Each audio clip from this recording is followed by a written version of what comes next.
Okay.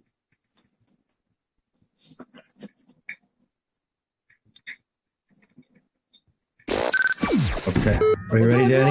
Fuck it. Do it live. Welcome to the Mouthpiece. What episode? Why is this not working? Do you hear me, Danny? Oh, I'm fucking an idiot. Start from the beginning. I'm a moron. Everybody knows, though. They're all laughing because they know I'm a moron, but it's okay. Ready? We'll do it live. Fuck it. Do it live. Welcome to the Mouthpiece, episode 70, year 3.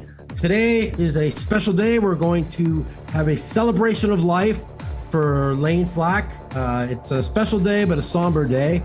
And we're going to have a lot of people come on. So come on and join us. The Mouthpiece is next.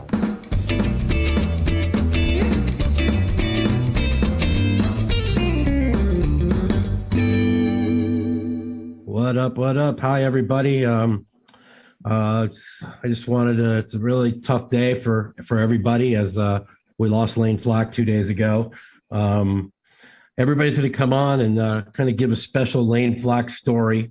I have many. Most of them are kind of incriminating, so I'm going to try and do my best here. When I won my first bracelet in 1999, Layne was there for me. And at the time, Layne was one of the best no-limit hold'em players in the world. And he gave me a lot of advice and helped me get through it. It was one of the favorite things that he's ever done. And here I'm already getting emotional. But you know, he was a good guy. I mean, you know, everybody has their demons, but this man was somebody that just made you light up at the table. He was so much fun. He was just such a good person. I never had more fun than I had with Layne. I mean, I've done a lot of partying in my life, and it was never more fun than going out with Layne. Layne just was the life of the party. And, you know, I'm going to really miss him. You know, he was over my house on July 3rd, and we hadn't had a heart-to-heart talk in about 5 years. And, you know, he told me how good things were going for him, and he's playing in a big O game. And the thing I guess I could tell everybody is his last bad beat story he told me, which was, Mikey, I got it all in with ace, deuce, 3. The flop came ace, 5, 6, 3-way, $8,000 cap. And this fucking moron with deuce, 4, 7, 8. And it comes a fucking 3. And I get fucking scooped. He goes, but this game's so good. These guys are idiots. Anyway, that was his last bad beat story to me, of course, you know, because I do play a lot of Omaha 8. It was, you know, it was kind of a funny, big, you know, bad beat story. We kind of talked about everything. We talked about his life, how he's doing. He told me he'd been doing really well. He'd been clean for 2 years. And things were looking up. You know, poker was really good. And, you know, we just talked about old times and stuff. So, you know, it's very, very, very, very sad, you know, to me, when I heard this news 2 days ago. And, you know, I literally cried on the phone with me and Matt Savage and Phil Hellmuth. So, you know, we're going to try and get through this all together. Layne would not want us to cry. Layne would want us to party and have fun. So we're going to try and do this the best we can. There's so many people that are going to come on with so many good stories about Layne. A lot of people don't realize this, but I'm going to say it like it is. He's got 6 WSOP bracelets. From 1999 to 2003, he was the best no-limit hold'em player in the world, and it wasn't even fucking close. And one of the things he always talked about is he never, you know, really got credit for his accomplishments. You know, it's like, you know, like one of the lines he said is, somebody came up to him and says, oh, you got 6 bracelets when bracelets were easy. And his answer would be, well, how come nobody else has 6 bracelets and bracelets were so easy? So, you know, Layne was ahead of his time. You know, as much as, you know, I want to be in the Hall of Fame and other people I know close like Matt, we want to be, I really believe that that Layne Flack deserves to be in the Hall of Fame. And hopefully him and Ted will maybe get in together this year. And Ted Forrest will be calling in. He won't be on Zoom. and his daughter and his brother will be calling in later. So with that ado, I don't need to speak anymore. I'm going to bring in Matt Savage to talk first, and we'll go to the next after that. Matt, are you there?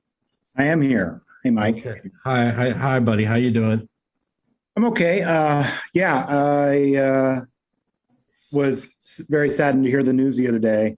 I had just come off the golf course, a place where I'd seen Layne just 2 weeks earlier with Pat O'Malley, who's also on this call right now. Yeah. Layne was a big part of my career, and it seems like he's always been there. He's been a guy that I can count on, to provide enjoyment for me. I'm not playing like you guys. I'm not, that's not my job. My job is to run the tournaments, and Layne made my life interesting. I could tell you in the early 2000s, the WSOP 2002 was my first time running the World Series of Poker. Layne was a guy that seemed to always be there every day and be deep in all the tournaments. And even though he got the name back-to-back Flack a few years earlier than that, it was that year that he'd won back-to-back no-limit tournaments. And people wouldn't even understand it today, because the no-limit tournaments were, I think, 10 days apart. Nowadays, the no-limit tournament every single day, right? Or 2 or 3. But back in those days, limit hold'em was actually bigger than no-limit. Believe it or not, even though everything was limit. Yeah. Everything was limit. So it's one of those things where,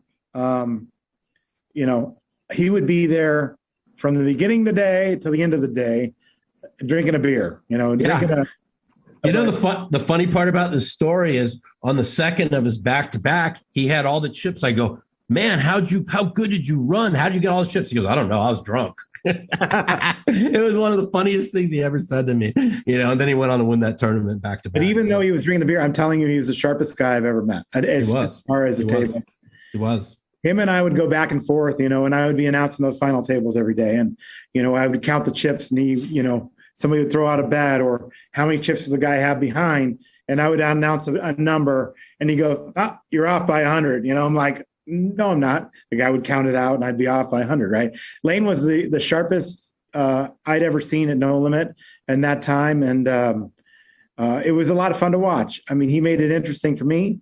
That was back when I met my wife, Marianne, and he always would tell me that if he's the one that let me have Marianne, because he would have had Marianne first if you just had made an effort, right? And so he said he always tell me that it was because of him that I actually found my wife. So we always had that story, and every time we'd see each other over the years, he'd say the same thing. But I love the guy. I loved him too, man. Every single time I saw him, it was like, hey, come join me. I'm going over here. I'm sitting here at Bellagio, in the high limit lounge. Come over, have a drink with me, and let's hang out for a little while and just tell stories. And we'd talk about the past and talk about the times we'd shared and the times and we enjoyed. And we were all over the world together.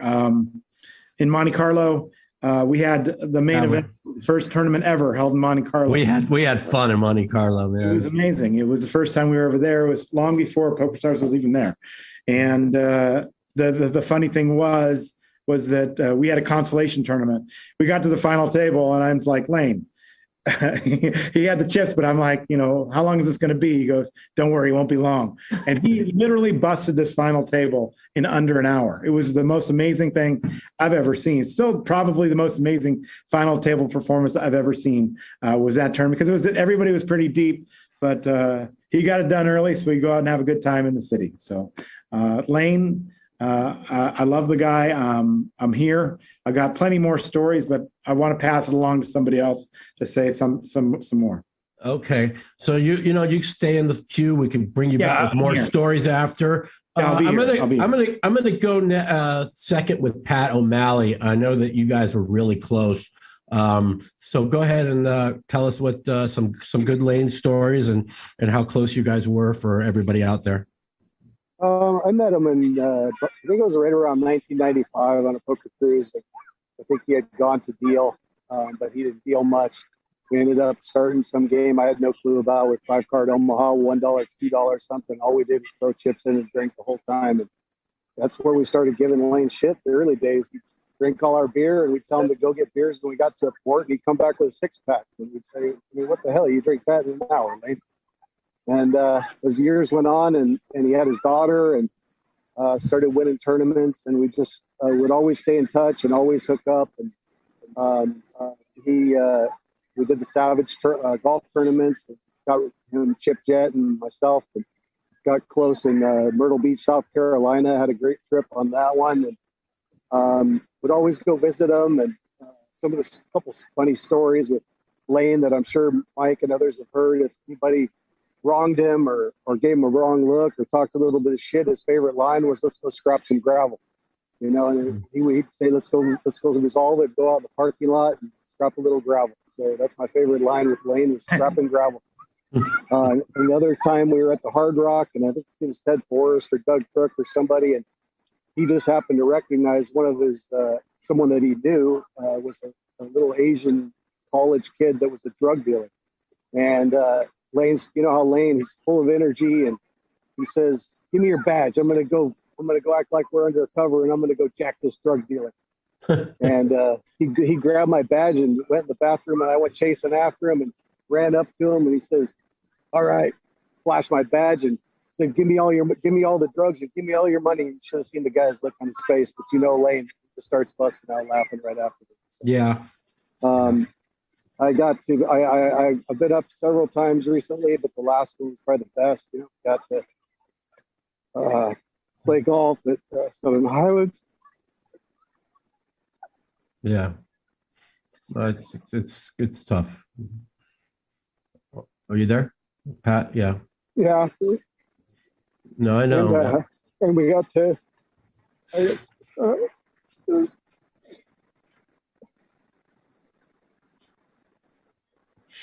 Got to spend 5 days at his house. Yeah. And you know, got to play one of the holes with Savage, and I got to hang out with him, and you know, a couple things that was priority for him was his daughter. Yeah, I know. And he was in a good spot. He was healthy and happy, and how we get to golf and play poker and hang out. His only complaint the whole time was that he couldn't sleep. I'm sure that he told other people that. He didn't understand. He said he was best when his mom and his sister came to visit, and then when I was there, he seemed like he was better when people were with him. Yeah. So, you know, in the end, I think Stephen, you know, he finally fell asleep. Yeah. You know, just a solid dude. Everybody knows he loved everybody. He had a lot of friends, and it depended on, you know, when Layne came up, it depended on what kind of mood you were in.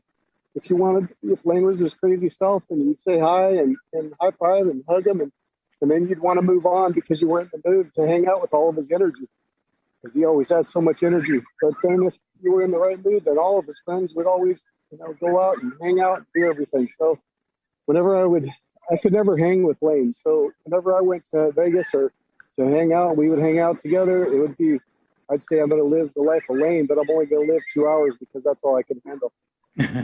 So, you know, in closing, he always called, and when he'd be going to LA from Vegas, and he was his normal humor, and he'd call and say, "Hey, I'm doing 100, and I'm coming down to 15, about to get on the 210, and I expect my police escort all the way across into LA."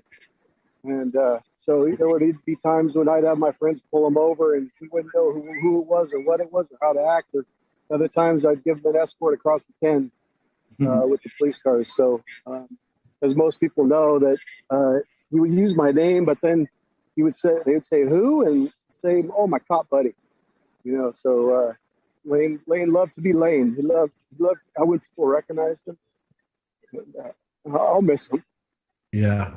No, I'm gonna miss him. I mean, so much. Like I said, it's like we used to be real close, and and like he came over like on July 3rd, and I mean, we talked about everything, and I mean, the one thing he kept saying is how much he loved his daughter, and it's just really sad because he finally got his shit together, and I don't know, man. It is what it is. We just gotta try and not cry, try and be happy, try and tell good Layne stories, and it's all we could do. He would want that. He'd want us to be happy right now. He wouldn't want us to be sad. So, we'll try. It's hard for us, but we're going to all try. Mike, I'm wearing this shirt today, and this is actually the 11th annual tournament that we had. And Layne actually won this tournament. And, to be honest, everybody would say that he was a sandbagger. So we kind of kicked him out of the tournament after that. True story. No, I've heard that. I heard that. Yeah, he actually won the tournament. And we were, even though we loved each other, and it was the same thing with Gavin. Like when he was playing poker, I never really had a problem with him, even though I'd make a ruling against him or whatever, he would still, respect that. But on the golf course, we used to fight all the time. Got to be honest. So I think we should bring in Chip Jett. Chip Jett is probably one of his longest friends, and him, he got in a lot of trouble with Chip, to be honest. I remember. I'm very glad you're there. I know you, Layne almost cost your marriage a few times. I know that for sure. So bring in Chip Jett. All right. Chip, how you doing, my man? I'm all right. It's good to see you. Thank you. Sad to be here, but I'm gonna keep this pretty short. I'm not great with public speaking or whatever, but as Matt kind of alluded to, most of my stories with Layne, one of us is still alive, so I still can't tell him. Maybe I'll write them down so when I'm gone, we can, someone can get a kick out of them. But they're not for family audiences. Most of the funniest ones are kind of out there, just because we were running around pretty hard at the time. But the one that I thought of that was appropriate for this was actually the first time I ever hung out with Layne. We were in Reno, and we had been out at the bars all night, and it was like 3 a.m, and we went back to the Reno Hilton, and we were going to go bowling, even though it was 3 or 4 a.m.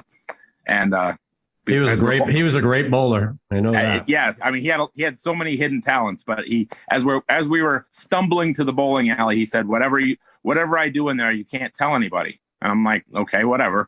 And we go in there, and he throws a few practice balls, and then he bowls a 269 with a house ball. The first time I'd ever seen him bowl, or just like it was just amazing. And I just remember when we were all done.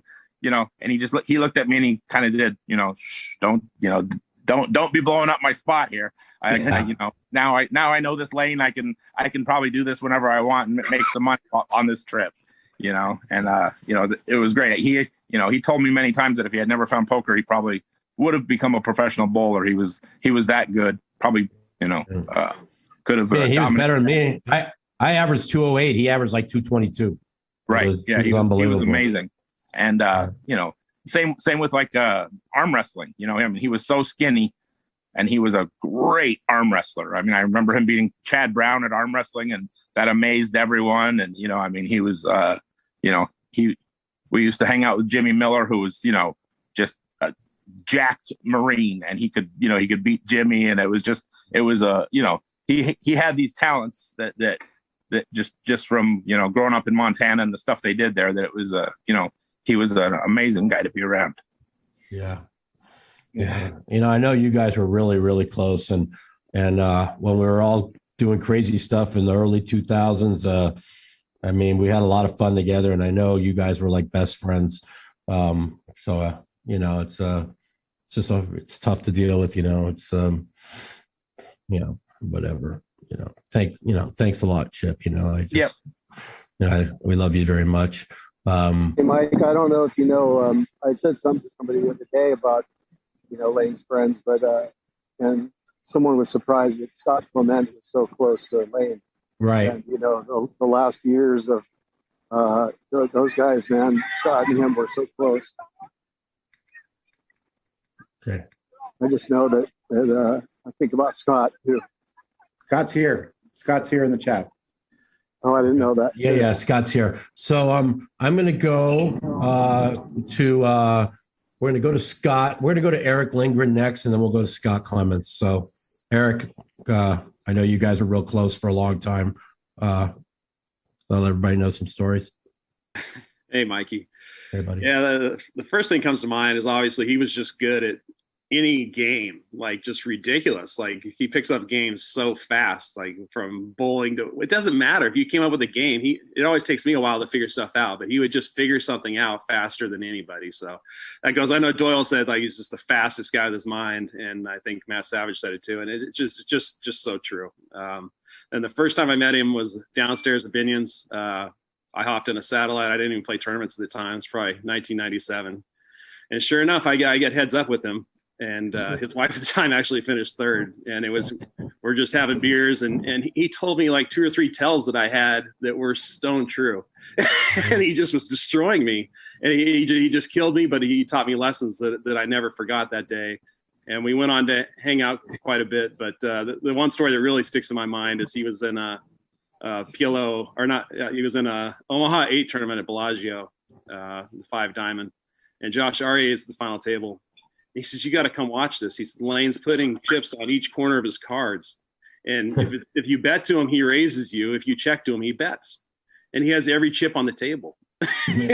And Josh is just like, I don't know what to do. He says, Layne won't look until the river. And I don't know what Layne's plan B was, but he won that tournament in like 90 minutes. And it was just insane. So he took things to the extreme a lot, but he had an incredible amount of success, and he was literally the first guy to reach out to me when Gavin Smith passed away. And he was always just super sensitive, and he could just always kind of tell how you were doing when he saw you. He could just read you if you were down or up,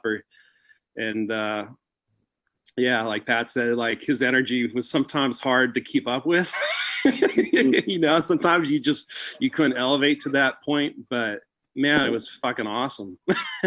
And kind of went through the casino last night, kind of looking around, and kind of felt like I was looking for Layne, but it just kind of made me laugh because I just pictured that smile. So yeah. Thanks for having me on, Mike. Appreciate all you guys. It's just good to see everybody. Yeah. Thanks a lot, Eric. I appreciate you coming on. Okay. So we're going to go next to Scott Clements. Scott, you there? We don't hear you, Scott. You might be muted. I think he might be off. No, he's there. He's not. Okay. There you go. My daughter's teaching me how to use this. Okay. Yeah, you're like me. I don't have a fucking clue either. Okay, Scott. I didn't realize how close you guys were. His daughter's right behind him. Do you have to swear? No, I'm sorry. Go ahead. Go ahead, Scott. Well, I mean, hold on. There's a bunch of us here with it on. So I don't really know what to say, like, immediately. I mean, there's so many thoughts. I spent so much time with Layne. Now, kind of lower your volume in the back of what you're listening to. So if anybody is in the back, they can put on the mute. Yeah, put it on. Yeah. I think we got it now. Okay.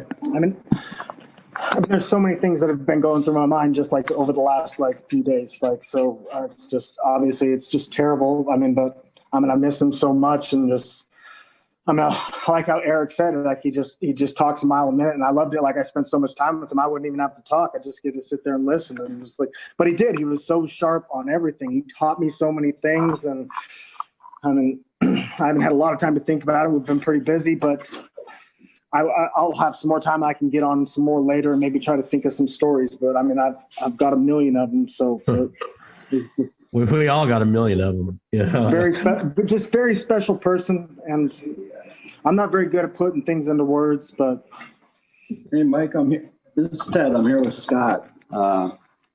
Okay. I was thinking of a really cool Layne story. Hey, Ted, how's it going, Ted? Ted, you got to have 500 Layne stories. 5,000. Jesus Christ, Ted, look how long your hair is, man. no haircut in the last year. I like it. But it's like I like your bald look. That's the opposite. Yeah, exactly.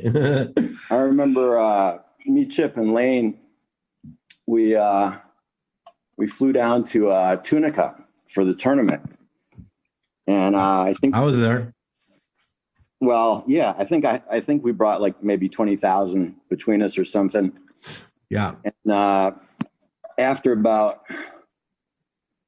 4 days, the 20,000 was looking like 3,000. So I said, screw this.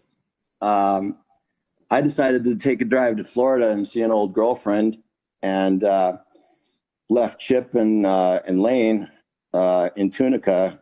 And they were playing the tournaments and the side action. And I was gone in Florida for like 2 days. I get back. Chip had won like 17,000 in a tournament. Layne had won like 20,000 in poker or some combination of dice and poker. And I'm like, all right, 35,000, we got a shot here. So the three of us go to the dice table. And to make a long story short, we turned the 35,000 into like over 300,000. Wow. So we're having a good flight back, but we're walking through security, and somehow I got about 20 minutes behind Layne because they were checking the money that we were carrying back on the flight. And Layne had maybe 40,000 on him, and I had about 250,000. It's funny you bring that up because I remember back when we went to Tunica, this was like before 2000. So it was before 9/11. I had like 100,000 strapped, like taped around my belt underneath my shirt to go on a plane because I was like, well, I don't know. It's still legal to carry money on it. Yeah, I know, flight, but even though they'd like to pretend it's not. Yeah, I was young and stupid. I don't know. So at any rate, I get this call and it's Layne, and he's like, they're holding me up at security for 20 minutes, counting my money. They don't want to let me through, blah, blah, blah. He calls me back a little bit later. He says he managed to get through with the 40,000. And now I come up to this security a little bit later, and I'm coming through with a backpack with $250,000 in it. And it was like a pretty much a country bumpkin type guy looks through the backpack. He gets on his walkie-talkie. He says, "We've got a passenger here with megabucks. Repeat, megabucks." I hear on the other end of the walkie-talkie, "Is his name Layne Flack?" He said, he checks my ID. Nope. Mm-hmm. So I knew I was going to be in for a long ordeal there too. But we made it back, and we were all happy. We ended up turning what was looking like a broke trip into a nice winter. Yeah. And the TSA agents actually called us later that night, and they said, they had actually researched the rule, and we were actually correct that we could travel with that money. And they actually apologized for holding us up like that, which was nice, I thought. They apologized? That's amazing. It is. Yeah. I don't think they'd be apologizing in 2021. Oh, that's for sure. Yeah. I got another Layne story. You got 100 of, you got 1,000 of them. I was told I'm going to make this one the short version because Ted, please no short Layne stories. You're the man. No short Layne stories. All right. Well, make them long. We want to hear long Layne stories. I want to hear all the Layne stories you have, Ted. And everybody on the stream wants to hear every Layne story. Oh my God, we'd be here till 3 a.m. 3 days. Mikey, no one was closer to Layne than Ted. For 5 years, they spent 60 hours a week together. So yeah, well, him and Chip, respective girlfriends, appreciated that, I'm sure. Yeah. So I'm going to give you the PG version of this story. Oh no, give us the R version. Come on. Don't go to don't PG-13. Give us the PG-13 version. PG-13. Yeah. Huh? Yeah, I'm here with Layne's family and his mom. Okay. But we can still get the taste of the story. So anyway, Layne and I were members of the Larry Flint game, which would play Friday, Saturday, and Sunday usually. Yeah. And a lot of times we'd go down to California and sometimes stay and play the smaller games at the Commerce in between the Larry game. So one weekend, Larry got sick or something, and so he canceled the game. And Layne and I and a couple other friends went down to Tijuana for the weekend.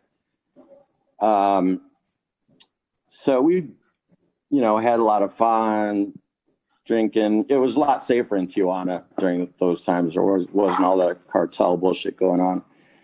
But at any rate, Larry calls an emergency Monday game because he'd missed his weekend fix of his poker. Well, I'm actually leaving out a big part of the story, but let me get to that. So Layne and I are drinking, partying, and we run across two Tijuana cops, and they put us in the back seat of the cop car. And right away we knew this is just not good. So they spoke a little bit of English, probably about as much English as we spoke Spanglish, but it was enough to understand each other.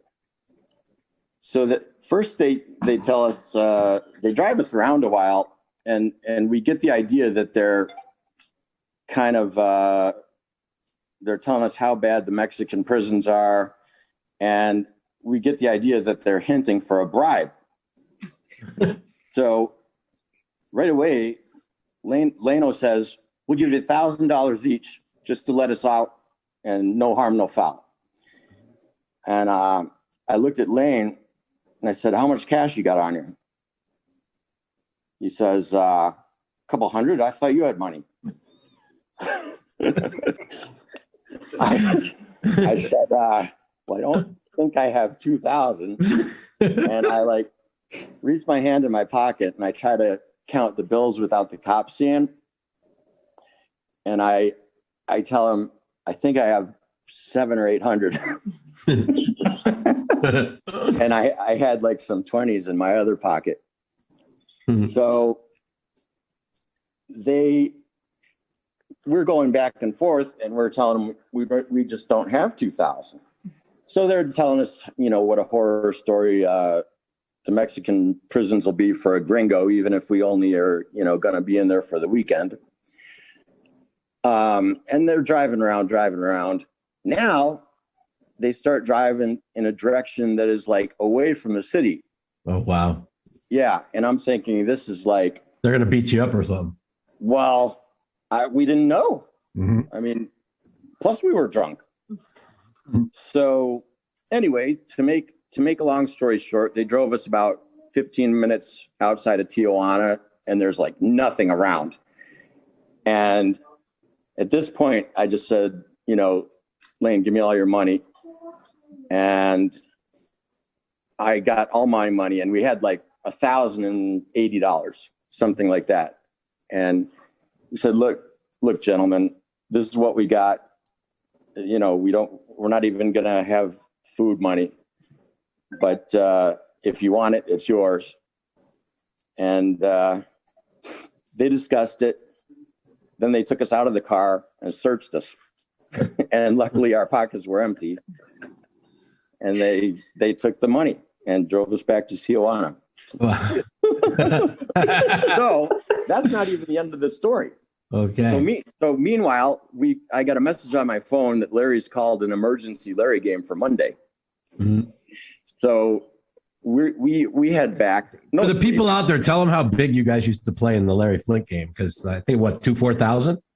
Yeah, at that time it was we'd play anywhere from actually at that time it was 15 and 3,000 and 2 and 4,000 for the last 2 hours. Yeah, and it was stud, everybody, and nobody. Yeah, played that was stud the only anymore. game. That was the only game Larry played with studs. Yeah. So we drive back across the border, and we're everybody's dead tired. We haven't slept, and it's going to be close as to whether we're going to make it. The game started at 4, and he would fine the players $500 if they're late. Mm-hmm. So sometimes we used to like to gamble to try to arrive like right around between 3:55 and maybe 2 or 3 minutes after 4, just to gamble for the 500. You know what's funny? And what's even so funny about the story is you guys gave the cops $1,080, and you're rushing back to play a $1,503,000 game. Hey, I mean, you got to put the irony of this. I'm glad we didn't have that money on us. I could imagine the shakedown for that. Yeah, no shit. My God. Yeah. So Ted, let me ask you, how did you get back? Because you guys used all your money. Did you just tell a taxi driver we'll pay you later, or? Well, my girlfriend had a few bucks on her. Oh, she was in Tijuana when you guys got picked up. Yeah. Oh, okay. You remember Alma? She spoke Spanish. Yeah, I remember Alma. Yeah, yeah. She was like our tour guide down there, or our interpreter. I mean, not that we really needed one, but and Layne brought Paulette, but Layne and I went off on our own. Just I forgot about Paulette. Wow, that was something. Okay. Yeah, she was a little bit of a crazy one. She was something. Wow. Yeah, Layne and I could pick them. I'm worse than both of you guys. Come on, man. So, yeah, actually, we did. Late in more recent years, we've improved a lot with that. I mean, I've been with my wife for 11 years. So, yeah. Finally got with someone that I actually liked rather than, was just attracted to or loved or whatever. Yeah. So we made it to the Larry game, and we did all right. Turn right on Brandmore Street. What does that right mean? You guys won 200? Between us, we might have won close to that. Yeah. Nice. Yeah. Okay, well, that was, that's a good story, man. And hang around. We want to hear more for sure. Yeah, we definitely want to. Teddy, I want to tell you right now, Ted, because I know you're a little shy, and but I want to tell you, everybody's loving every minute of the stories you're telling, and I would love to hear if you have anything more that's fun now or in 10 minutes from now. I want to hear more. I know you, Layne. Well, let's hear. I will. I mean, if I can go into the X-rated stories, I mean, you guys just don't even know. Listen, I mean, I know a lot of them, but I don't know what you know, because I know you guys did some fun stuff together. I remember the one thing is, and I don't want to get too graphic here, is I'll never forget. Remember, we're with Layne's mom. Mike, please, Mike. No, I'm not going to say anything, but I just remember the first time in 2000 that we all went to a strip club, and I guess you had never been to a strip club before. And I remember saying to Ted, to Layne, "Where's Ted?" He goes, "Ted's lost in dreaming with this girl. He can't move right in the back." And so I remember that was back at the Cheetah days, but I don't. Oh, Cheetahs was like a second home. Yes, it was. So I do remember the first time. I'm pretty sure I might not have been a strip club virgin before 2000. Yeah, well, maybe I don't. First version of the first time we really kind of party together. Maybe that's the best word. A lot of times. Oh, this phone's dying. Let me see if I can get on this one. Can you guys hear me? Yeah. Yep. Hello? Yeah, we got you. Hello? We hear you. We hear you. This one doesn't have any volume.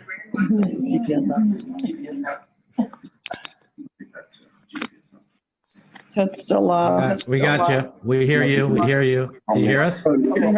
Can you hear us? Yeah. Okay. I remember Layne, me, and Huck used to go to Cheetahs. Lower the volume in the back. We have an echo now, Ted. Text me like about help and everything, so because I can come help. Is that better? Yeah, that's better. Go ahead. Scott, they need to you need to so mute Huck and I everything and that's Layne would play this game called Mute Scott Clemens. Scott Clemens, mute yourself. Gotcha. It was a pretty fun game. Okay. Sympathetic ear. Oh, now we lost Ted. We don't hear you, Ted. I guess Scott's thing is whoever. Hey, Mike, I want to read something that I wrote. But, all right. if Scott, if Mr. O'Malley wants to go first, or they've already been on, so we'll get back to them. Ted, we can't hear you right now. We're going to go to Phil. We're going to go to Phil. We'll get more of Ted. We'll get more of Ted. We'll get more of Ted. I just want to read what I wrote because I kind of like this, and then I want to make it on the record because I know a lot of people are watching this, and then I want to read this, and then I think we should hear more from Ted and Scott and Matt Savage and whoever else wants to talk, Mike. Yeah. I'd love to hear from the family, to be honest. Yeah, I want to hear from them too also. Should I read my piece quickly and move on? And then we can go ahead and do that.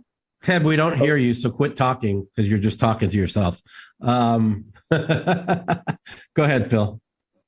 All right, Mike, I wrote this up and I changed it a little bit for this since a lot of people have already. I call this legendary Layne Flack. My old friend Layne Flack was a 6-time world champion of poker, 6-time WSOP winner, and one of the biggest and best personalities in the poker world. He was universally loved in our poker world, and one big reason was this. He cleared the air. If he sensed that you were mad at him or heard that you said something bad about him, then he came straight at you. He found you, walked up to you, and talked to you mano a mano. None of this passive-aggressive BS with Layne. If you were mad at him, it didn't last long, as he would charm you and get to the bottom of any issues quickly. I always respected the fact that Layne tried his hardest to maintain good relationships with everyone. When it came to having a quick wit, there was Layne. He would make you laugh about anything, even serious matters. He was lightning quick and so much fun to be around. A friend of mine told me that the back and forth between him and Layne was as sharp as ever as they went at each other over the last few days. Layne was sharp until the very end. Layne, back-to-back Flack, really could own a room. He would saunter in, and suddenly everyone in the room somehow knew he was there. Layne was one of those rare people who could become fast friends with everyone he met. Layne's poker game was sharper than his amazingly sharp wit. He was ranked number 2 in the world in no limit tournaments when the first rankings came out in the late 1990s in Poker World magazine. I said back then that Layne was my toughest opponent. He was impossible to bluff. I like telling the story. I heard you guys talking earlier about him playing every hand. We were down to 17 in a World Series of Poker tournament. Maybe it was 14 and they paid 13 and Layne started raising every single hand in the dark. He just put 10,000 out there before the cards were dealt. And everybody kept folding. They were all trying to move up. And then occasionally somebody would move in and he'd be, 19,000 more. I got to call that in the dark. And, and Layne took a massive chip lead. And I remember I 4-bet him with nothing on a 9-9-8 board. And he just shoved everything. Of course, I was bluffing and he knew that somehow. He risked a whole mountain of chips, this whole tournament, with basically nothing, and then showed me the 8 like it was the nuts. That brilliant poker game of Layne's led to 6 World Series of Poker Championships.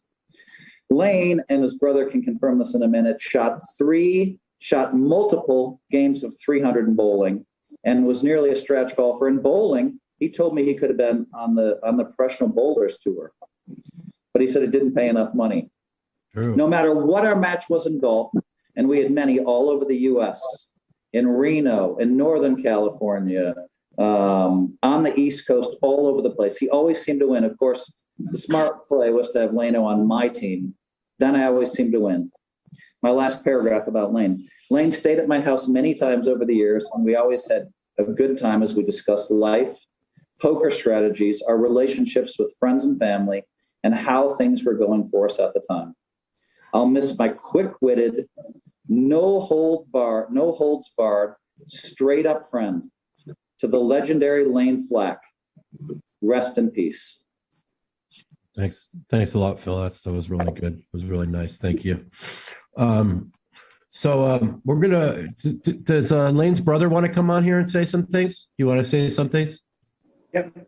Okay, go ahead. Tell everybody who you are, and people don't know. So, okay, this is Layne's brother. Go ahead and speak. We can hear you. Sean's here. He just Okay, doesn't really want to talk, but Okay. this is Sean, Layne's youngest brother, and I'm Shelly, his youngest only sister. Right. We appreciate all your guys' support. Yeah. It's definitely been tough, but Shelly, what memories do you have of Layne, growing up? He was your older brother. Did he protect you? Did he beat the crap out of anybody that tried to date you? I mean, probably both. If somebody else picked on me, he took care of it. Otherwise, he was the one shooting BB guns at me. But yeah, we had many of moments walking through malls and shopping stuff, and if a guy would look at me, he'd put his arm around me and act like I was his girlfriend. If a girl would look at him, I'd grab his hand and we'd just start walking. And he was definitely a protector. He came across a little tough at times, but yeah, he always had your back, and he definitely had a big heart. You just had to find it, but once you found it, he didn't lose you. I like what you said, true. protector. Layne was really a protector and a tough one at that. So it just figured that he would also have taken care of his younger brother. Any thoughts on that? Did he ever have to intervene and get in a scrap for you? Sean's got probably had 30 pounds on Layne. Yeah, I think he was a little bit bigger, but okay. Layne was always the scrawny one of our bunch. Yeah, but Layne would always tell me, he goes, doesn't matter. He said, I'm ready to fight because I'll cheat. Yeah. He goes, I'll do whatever it takes. That's what he would always tell me. So Yeah, we're all gonna miss him. He was he's just a person that he liked to push everything to the limit. I mean, he was just the guy that says, let's push it to the limit, Mikey. Let's do this, let's do that. It just there was never. Let's play Russian roulette. Yeah. Exactly. Let's play Russian roulette and see how it comes out. And I remember him once he turned 50, because he used to always say, I'm never going to live to 50. He'd always say, Mikey, we're on a free roll now, buddy. We're on a free roll now, So, but even if when he was, when he struggled financially, he always had this, he was always happy. He was always, he always lit up the room. I mean, even if he was hiding things that he was unhappy about, you would never know it. He would always, everything was great to Layne. I'm going to miss him. I mean, I really. Mike, he had a magnetic personality, and he would light up a room. Yeah. And Layne also knew how to push buttons if he ever got mad at you. I mean, you wanted him on your side. Yeah. Sure. Well, the good thing about that is that it wasn't a hoax. He not only lit up a room with you guys, even when he comes home or for family, he did the same thing. I mean, he was just a true, genuine, all around. You knew him as who he was. Yeah. What you saw was what you did. Yeah. He was so proud of that room you guys finished when you were there too. Yeah, that was tough to pack up, Pat. Yeah, I bet. And he loved that. I took pictures of it, and he talked about it, and he couldn't wait for when you guys came back again to do more things in the house. Yeah. Well, it's let's let's try and make the best of it. And, everything, life is wonderful. You got to live life every day like it's your last, and you got to appreciate life. And, Layne really lit up my life. He lit up Ted's life. He lit up your life, and everybody on here. We got thousands of Layne Flack stories, but, I think it's best. Like Ted said, there's too many X-rated ones to talk about, but I will say this, the one thing he always said is, he really, really loves his daughter. He really did. She was like everything to him. So I just want to know that. I think Layne would be very pleased, for us to talk and tell stories about him, somewhere up in heaven. I think he's looking down and saying, wow, it's great that and Mike, good job, Mike Matistow, for hosting this. I talked to Alan Keating yesterday, and I think Keating wants to come on. Oh yeah, let me send him a link. Okay, I'm glad you told me that. I forgot. Okay. Yeah, because Keating was telling me, now Keating's next generation, right? And he was telling me what a profound impact Layne had on his life, Mike. And it was just great to hear, because we don't know about Layne's connections to the younger generation, Mikey. But I heard Joe Cada say some really nice stuff about him, and a lot of the younger guys have really, really great things to say about Layne. He, like I mentioned earlier, he just kept the air clear. He had a lot of energy, and he had a way, and so it would be fun to hear from some of the younger guys. Yeah. So we'll see if we can get Keating on here. I just texted him. Let's see. Karina, you want to say something? You want to jump in here and say something, Karina? You there, Karina? You know what? I'll do it from. Oh, you do it from Chip's phone? Okay. Hi, how are you? Hi, Karina. Good to see you. Yeah. As Ted was telling the stories about Layne and Ted, Chip would expand on those stories. So one of the things Chip said about the 250,000, when Ted got on the plane, he just threw the 250,000 in the overhead bin in the front of the plane, and then just went to sleep on the back of the plane like it was nothing. Do you remember that, Ted? Anyway, I had a nice dream. But here's the thing. Like, I have had so many good experiences with Layne. Layne and Chip would disappear for 3 or 4 days at a time, and they would have to hear the wrath of me. Maybe I might have come. I might have. What? Do you remember the saying, the fun police? Yes, I was the fun police for sure. Yeah. I might have gone after Layne with a hammer one time. It's very possible.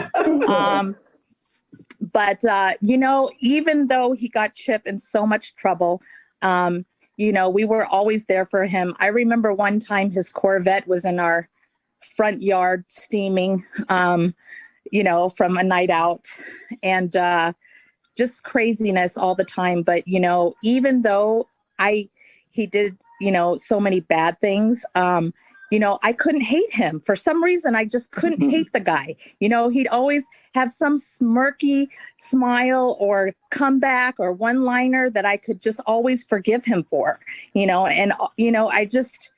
I just couldn't. It was like he had these great one-liners at the table. One time I played poker with him at a tournament, and I was in a hand with another guy, and then the guy, we get in the hand, and then the guy ends up folding or calling me, or I don't remember. But the guy Layne says to the guy, "Didn't you see her horns coming out?" Like, he just always had some great one-liners at the table to just make you laugh and just calm the mood. And even though he did, crazy stuff, and him and Ted and Chip were a dangerous combination. Dangerous? It was pretty dangerous. One thing that Layne said one thing that Layne would say whenever we knew there was a search party on the lookout for us, he would say, the fun police are out looking, but hey, we always know where we are. We're not lost. We're only lost in their minds. We did always know where we were. Anyway, so, but I could always, that's the thing is like, I always ended up forgiving Layne, and I'm not I don't consider myself that much of a forgiving person, but I couldn't help it. I couldn't help not to forgive him, and he would just have that, knack of calming things down or making me laugh or just let things smooth over. He never wanted me to be upset, even though you guys were troublemakers. Trust me, Karina, Chip never wanted you to be upset either. By the way, Karina, this is great stuff to hear. I mean, I really enjoy hearing you talk about this because I can only imagine, as the wife of one of the wild ones that was out there for a couple of days missing, what you must have been going through. Yes, missing in action for 3 or 4 days, not just one time, a few times. Yeah. Teddy, you got any more stories for us, Teddy? Oh boy, I'm sure I must. Teddy, let's hear some. Ted, I remember you guys at the World Series in 2002. And of course you were backing Layne back then. And at the final tables, people don't know, but we used to bring out the cash and we used to stick it on the table. And all the cash would be piled on the table.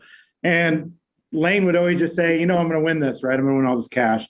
And when the tournament was over, everybody would go with the armed guard who had a shotgun, and he would carry you guys bring you guys to the cage, and you guys would get a check. But Layne would always grab the cash and just throw it to you. He knew you guys were just going to take the cash, and you guys disappeared for a couple days, having a good time. I remember that more than anything. He knew he was going to win. And that one final table, I think got heads up with Johnny Chan and TJ Cloutier, and I forgot the fourth person.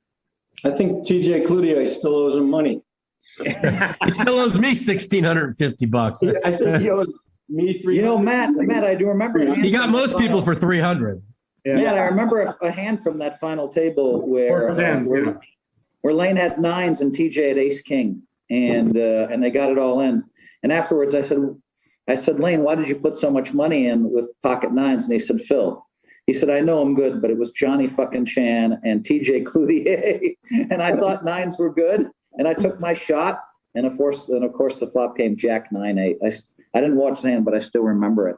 He won quads over quads at that final table. I seem to remember you did pretty well with a pair of nines yourself, Bill. Long time ago. Ted, by the way, Ted is the worst with money. We would let my makeup number big, and him and Layne would carry cash around all the time. And finally I had a score, and my makeup number was like 300,000 or something. So I handed Ted $500,000 in cash. Oh, Ted was staking you at the time? Yeah, back in like 99, 2000, whatever it was. And Ted put it. Ted staked everybody back then. He was Ted. So I would ask for everybody asked for a check. Ted's like, we're picking up 500K for him. And he said, can you put it in a duffel bag? Well, I didn't know you could ask for a duffel bag.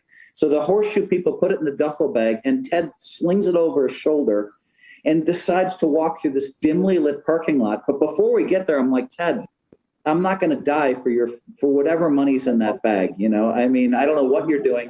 Ted proceeds to walk through this, because Ted always loses everything. He couldn't remember where his hotel was. He forgets where his car was. We're walking through this dimly lit parking lot. He has 500,000 in cash slung around his shoulder. And I mean, all I know is we made it to his car, and I took off my direction, and I don't know, took it to the Mirage or something.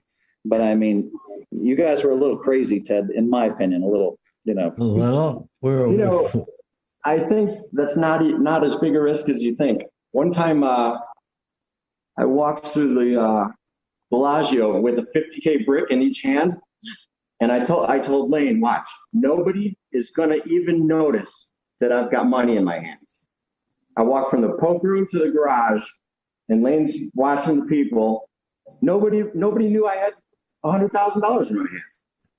And back then, the garage, the one that was underneath the Bellagio before 9/11, is that what you're talking about? No. This would have been the garage where you had to walk past the craps tables. Oh, okay. That which I really feel we had a lot of strength to actually walk by that bank instead of making a deposit. We held on to that money. Ted, did you tell everybody you used to call us soldiers, and you thought I was a little weak as a soldier because I needed 10 hours of sleep a night. But Layne was your number one soldier. He could make it out with you for 2 or 3 days. Well, I wonder if I can ask this on the stream. What's the most money you and Layne ever walked into a strip club with? Oh God. Oh, well, I don't know. I never. We never walked out with any money. I know that. No, to be honest, I mean, whatever stories are out there, they're and pretty exaggerated. I think the most I ever spent in a strip club was probably around $600 or $800. Really? Wow. Yeah. I wish I could say that. I just felt like I didn't want to drive the prices up for everybody else. Yeah, it used to be $20 a dance back then. What happened? I think that's probably you and Layne. Jason Lester would pick up a stripper, and he'd give her $2,000 just to watch him to play blackjack for 2 hours. I'm like, Jason, what are you doing? No, I can relate with Jason Lester. Mike, did we hear from Josh Aria yet? No, we're going to do that right now. Josh, are you there? I see him in there. He's in a poker game. He's in a poker game. So he may not be able to right now. But I got Scotty Baby's coming on, and so is Eric Seidel. Oh, okay, good. So let's see. Does Chip Jet want to say anything? I see him on the screen there. He said some things earlier. You have any more stories for us, Chip? No, not really. I mean, what's that? Chip, tell us how much you weigh. Right now? Yeah. Why are we betting? I bet you're less than. Who's heavier, you or me? 225 probably. Okay, we're about close. Ted told me yesterday he was 240. If we'd have made a no. I said 244 was my peak. 240. I've never been that heavy, and Ted's 5 inches shorter than me. And you used to fucking make fun of me. You would have won a big fucking a big side bet if you just said, Mike, let's bet like 100,000. I can weigh more than you. I just would have said, okay, and you would have won again. So come on, Chip, tell them the story about the 20,000. I could get up to 200. Chip, your wife. Chip, I want to hear. Chip, your wife said, tell us the story of the 20,000. All right, I'll give the short version, I guess. Give us the long version. We want the good version.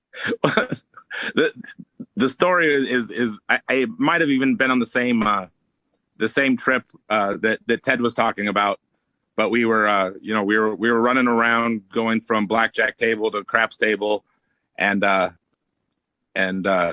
just drinking and whatever, and we noticed that these security guards were following us, and we were like kind of freaked out, and we were so we're trying to like avoid them, and we were all three like walking real fast. If you ever walk next to Ted, he walks at like 100 miles an hour, and so we're walking / running because like we're being followed by security, and we don't want to get kicked out of the casino or whatever it was, and we kind of take a wrong turn, and we're kind of cornered, and we look back, and the 2 security guards are still coming. We're like, oh shit, and they hand Ted 20,000 that he had just like either dropped or left at the craps table, like in a brick. They're like, here you go. And he's like, we're like, oh, that's why you were chasing us. That's good. That was a good town. Yeah. If we had managed to get away, it would have cost Ted 20,000. Wouldn't have been the first time. I think Frank Casella's on there. Is that Frank Casella on there? I think so. Frank, you there? I saw him. I did too. There's Maury. Is Maury here? There he is. Maury, we can't hear you. You can? Yeah, now we can. Maury, go jump on in here and tell us some good Layne Flack stories. You must have a lot. And yours aren't party stories, so you got good stories. Well, I mean, 1 or 2, and probably a million Layne Flack story. Every time we play, it's a story. So yeah, it's true. Yeah, he was one of those players that you didn't have to say much. If something happened at the table, you just looked at his eyes. He'd send you the message, and you started laughing. He didn't even have to say anything. Layne was never in a bad game. Huh? Layne was very seldom in a bad game. That's so true. Yeah, yeah, I can attest to that. That's for sure. I was in the game, Yeah. but he. I mean, he is definitely going to be one of those players that we can never forget. We're going to be looking for him when the WSOP starts. We're going to be looking for him every time we sit down, play a mixed game or anything fun happens. He was always a part of it. And that we're all going to miss very much. That's for sure. Yeah. I mean, I don't even know, like, a World Series without Layne Flack. I don't even know where to begin, because even when you're running bad or having a bad day, I mean, Layne would walk by you and say, don't worry, kid, we got you covered. You'll be fine. Layne was always, he's just always so upbeat, no matter, even when, like I said, even when things were bad, you would never know because he was always so upbeat, Yeah, he could prove you right or wrong in one sentence.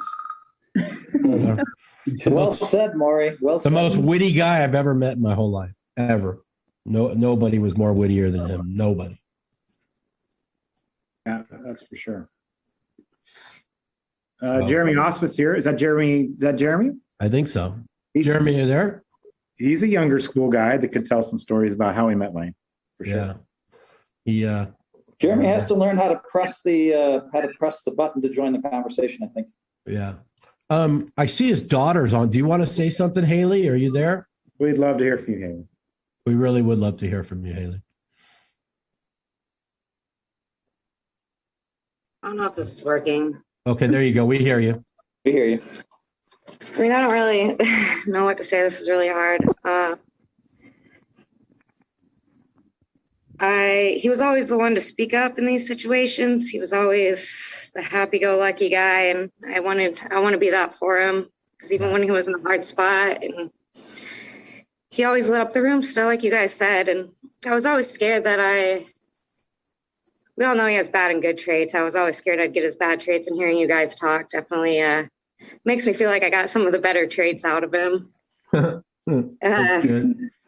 All you guys are probably the reason why he never wanted me in the poker world. I can tell you that much after hearing some of these stories. Smart. It is. I don't really know what to say, I guess. He taught me a lot. I thank everyone on here for being a friend. He could have lost me out a lot sooner if it weren't for all you people in his life. Yeah. He always talked about you.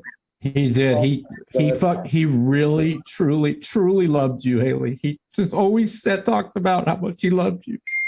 He talked about you a lot, Haley. He and I would talk. I'd talk about my children. He'd talk about you. And I think he talked about you more than you realized or understood. I think he really loved that father-daughter relationship. And he always gave me updates on you. So I know a lot about you. Oh, I'm sure. I've heard he likes to talk. Yeah. So, it's going to be hard, and he's going to be missed, so.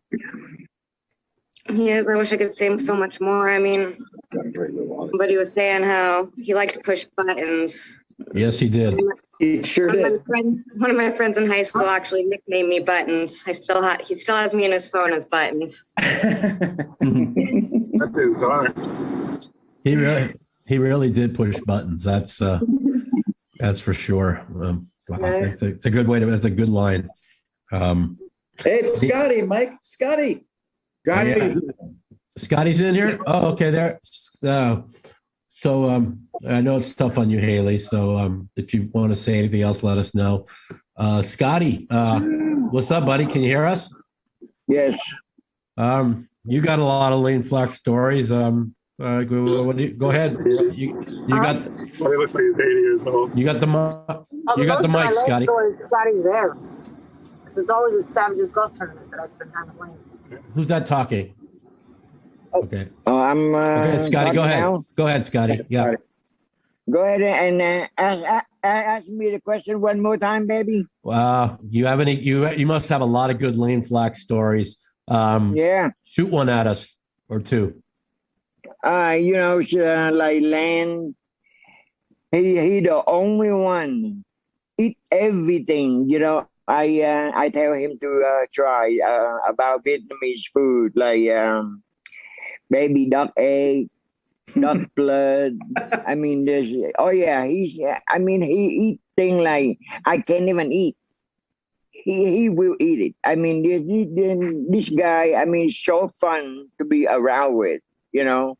Every time when we go out, it's nothing but laugh and you know, he always tell a joke and, you know, he's just fun to be around him, you know.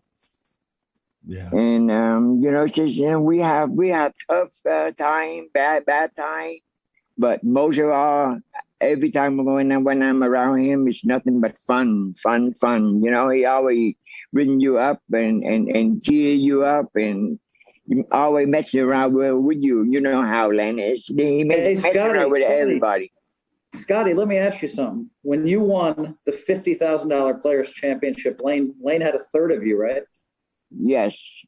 How did he get a third of you? Like, I mean, Layne had no money. Then all of a sudden he won a tournament for $500K. Oh, the next thing I know, listen he to had a this. third of you. Yeah.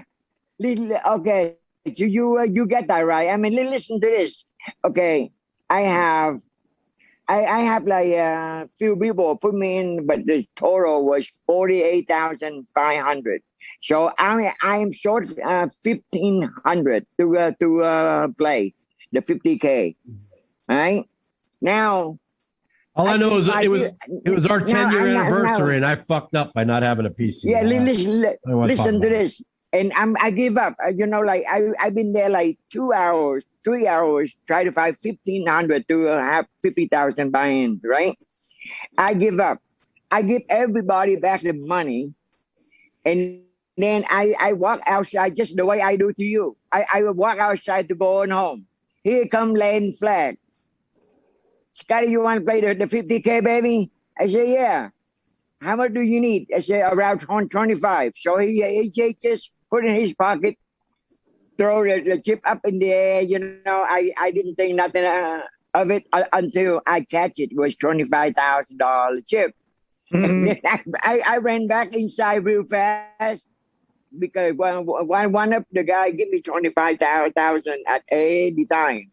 So I ran back. Instead I played for 3-4 guys. I played for Layne with the other guy, and I did not know how much I played for.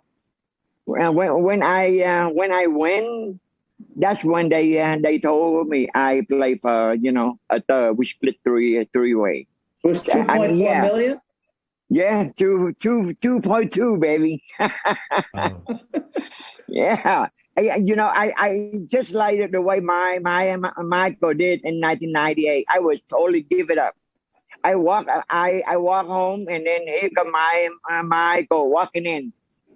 I said, "What's up, Mike?" He said, "Well, what are you doing?" I said, "You know, I need 500 more to play $1,000 seat." So he just peeled up right away. Here you go. So and then I get the other 500. I win the seat and go on. Same thing with Layne did. Yeah. The sick part is I'm going home. Yeah. This is a kind of funny story. I was doing well at the time, and Scotty's looking for me. He wants, because Scott, you know, we're all superstitious and stuff, and he wants me to put up some money and some third. Yeah. It's our 10-year anniversary. I asked you for 17.5. That's what I asked you. 17.5. And of course, me, because I'm the worst of all time, I said, well, I already put Mike Wattell in, right? But they paid 16 spots. Mike Wattell finished 17th. Bubbles it, and then Scotty goes on to win the tournament. So but that's how Layne did it. Yeah. And then I even looked at Layne like, how the hell you get the money? He was asked me like 500 and 1,000 a day before. That's what happened. Like my friend staked him in the air. My friend staked him in the 500K. And Layne was supposed to send him. Well, let's not get into that. Luckily, you won, Scotty, and Layne picked up another 750, and everything worked out well. Yeah, he picked up 750. Yeah. What was that? 2008. 2008. Yeah. Just walking Scotty, out. Were you ever at another final table? Were you guys at a final table together? You and Layne, that you remember? Yes, me, Layne, and Mr. Godfather, Doyle Brunson, 5K no limit at the World Series. Really? Yeah, me and Layne and Doyle, Mr. Doyle Brunson, baby. Yeah. Yeah, and he went first. We were so embarrassed. We look at each other and say, man, can't believe it. We got schooled by the Godfather, man. Come on, man. That was his last. That was the last tournament he won, right? Yeah. Yeah. I can't believe it. That's it. And then we both look at each other like, the Godfather still have it, baby. What we gonna do? What we gonna do, baby? I mean, he screwed us, baby. I'm telling you, he beat us so easy. You know, we look back like, how can he beat us so easy like that? Just, I mean, he beat us so easy, baby, easy. We not cheating. With him, we don't try to knock each other out, but we don't cheat. We don't give chip to each other. We play with Mr. Doyle Brunson, baby. We want to beat him. You know, so we not play like give each other chip. No, that's good. No. And Doyle show us, baby. Don't matter. He show us like he whip us. He screw us, baby. That's so embarrassed, man. Layne, you know, Layne just laugh. I mean, with that guy, don't matter, money or no money. He just never think money important at any time. You know, it's just sometimes I wonder. You know, Layne, you need to. You know, I mean, you have a family. You need bill to pay, right? Your daughter, you know. And seem like you never even care anything, man. And then they look at me like, just only money. It's true. Layne, just only money. So many of us like look back on like we had like no value of money. We just gamble. But I will say this, everybody, I think Layne cared less about money than he topped us all. Care less. Yep. He really did. Phil know. I mean, every one of us know about him. I mean, he cares less about money. He have 100,000 today. Tomorrow he asks you 500. He no embarrassing. None of that. You know, it's like care less about money. You know, Scotty, Layne sent me a very long text in April, and I read them to my wife. I read some of them to my wife yesterday, and he said he's grown more. And I do remember he told me literally 100 times, I will not make it to live. I won't make it to 50 years old. He said that to all of us on the screen many times. He always didn't think he'd live to be 50, Scotty. But then he sent me a text, and he was just like, he's like, Phil, I grew more in the last 2 years than I've grown in the previous 25.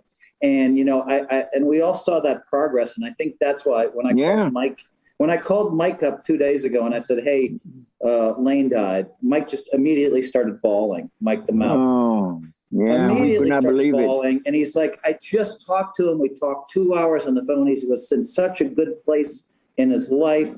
I went back and read all the texts. He'd grown so much.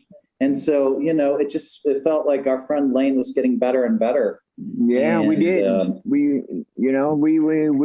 did. We never down at him. You know, I know he's making a lot of changes because I talked to him on Father's Day. He with his daughter, happy as can be. Yeah. I would never think. I have the phone call from Tex Barge. You know who he is, right? Yeah. Tex called me the other day. I'm going to send Tex. So I'm glad you said Tex. I'm going to send him the link. For some reason, I didn't. I never think Layne just like leave us so soon like that. Yeah, no, it's you know, and the text that Layne sent me, he mentioned Tex Barge too. And can you send him the Zoom code? He said he was going to be busy for about an hour. Can you send that to him, Phil? Yeah. Text. Thank you. Yeah. So it's funny. We talk about final tables, right?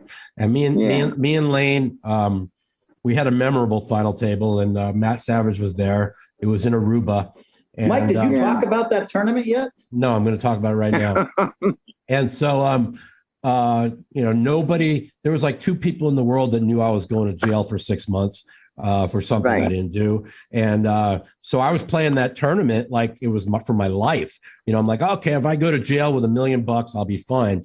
Right. And so there was 3 of us left. We're outside, probably one of the only outside tournaments the WPT ever had. And the wind was blowing.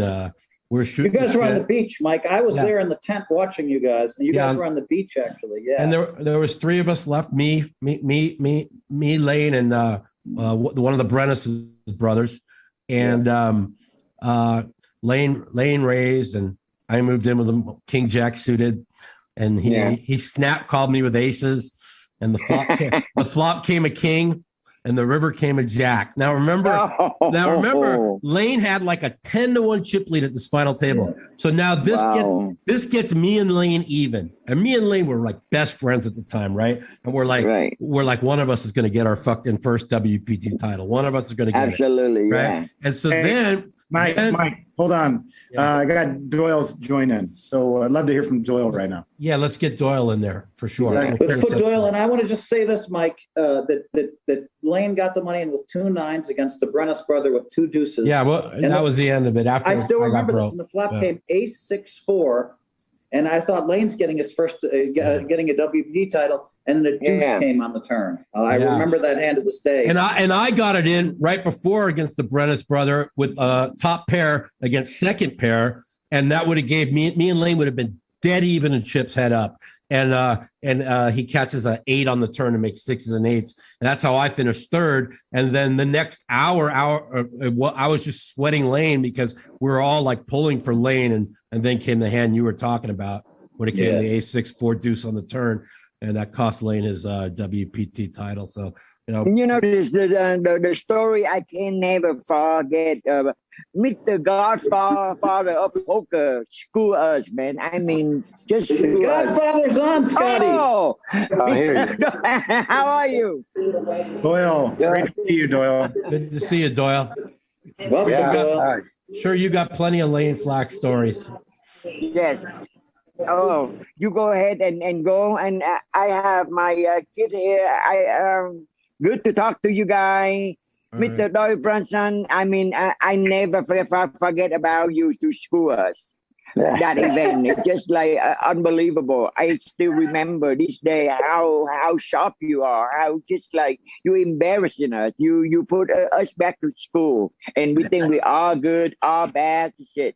He was telling the story about you, Layne, and him at the final table of the 5K. I guess it was probably the last one you won, probably the Bicycle Club, right? But is that where it was? I think the World Series. No, the World Series. Oh, when he got his 10th. I remember. Okay. Yeah, at the World Series, baby. Yeah.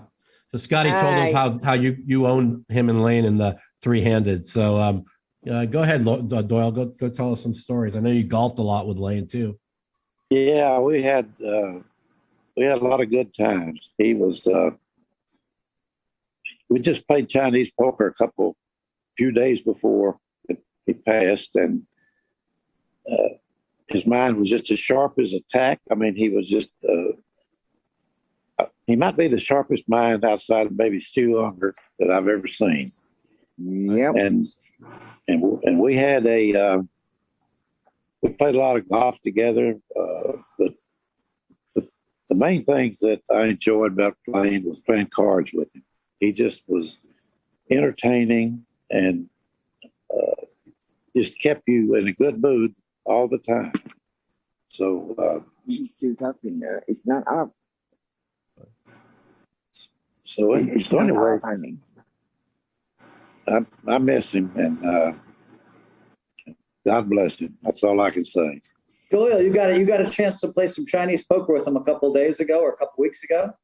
Yeah, that's sweet. Were you guys playing the old version where you were dealt cards face down, or the new version where you're dealt like 3 at a time? No, it's old school.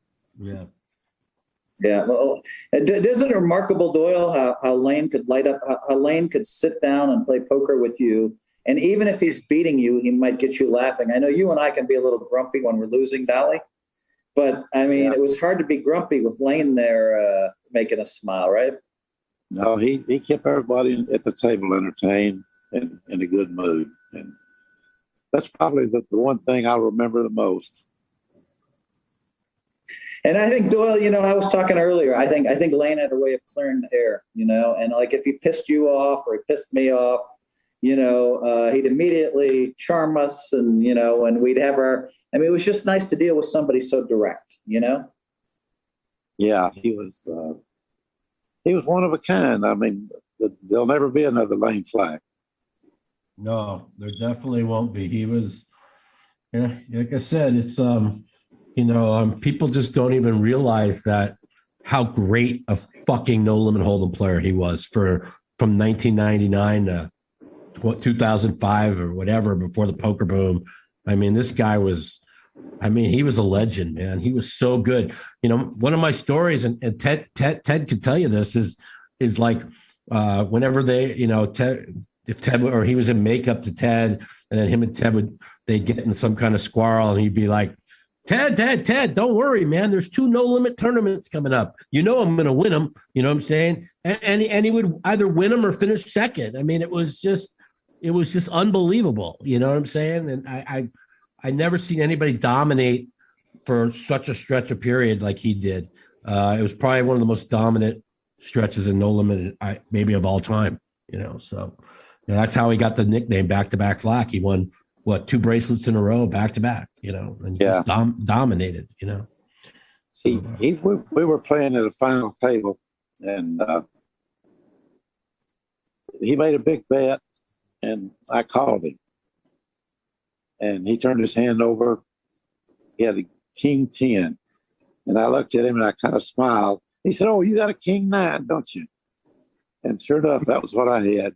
That was another time that I'll always remember. Wow. That's what he was the greatest at. He was the greatest at live reads. I mean, he really had that down before anybody else did, it seemed like. I think you hit a 9 on him that time, Doyle, if I remember. No, I don't think so. Listen, I've got company just came in, so I've got to go. Thank you, Doyle. Thank you for coming on. We appreciate you very much. Thank you, Doyle. God bless you. I think I see Todd Brunson. Maybe he's got a problem with his voice. I've been talking with him, so he may not want to say anything, but he wanted to see everybody. Okay. And I also talked to Jennifer Tilley. She's filming a movie. She just texted me and said Jennifer said that she would love to come on, but she's in the middle of filming something. So she wanted to say, she wanted to say hello, and that Layne meant a lot to her. So yeah. No, I know that they used to have a lot of really good conversations. She was really kind of heartbroken about it too, and like we all were. Maury, you got something to say, Maury. I see you. No, I mean, there isn't much that I can say that you guys haven't seen.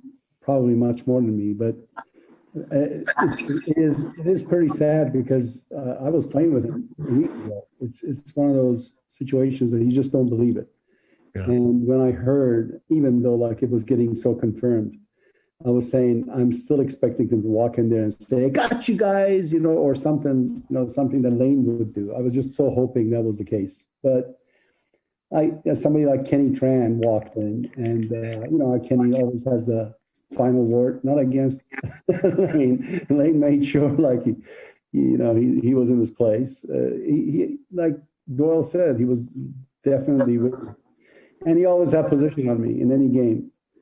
I'm afraid of now. He's already, he beat me to it. And when I pass over and go over, he's sitting there waiting for me, and he's got the right position again.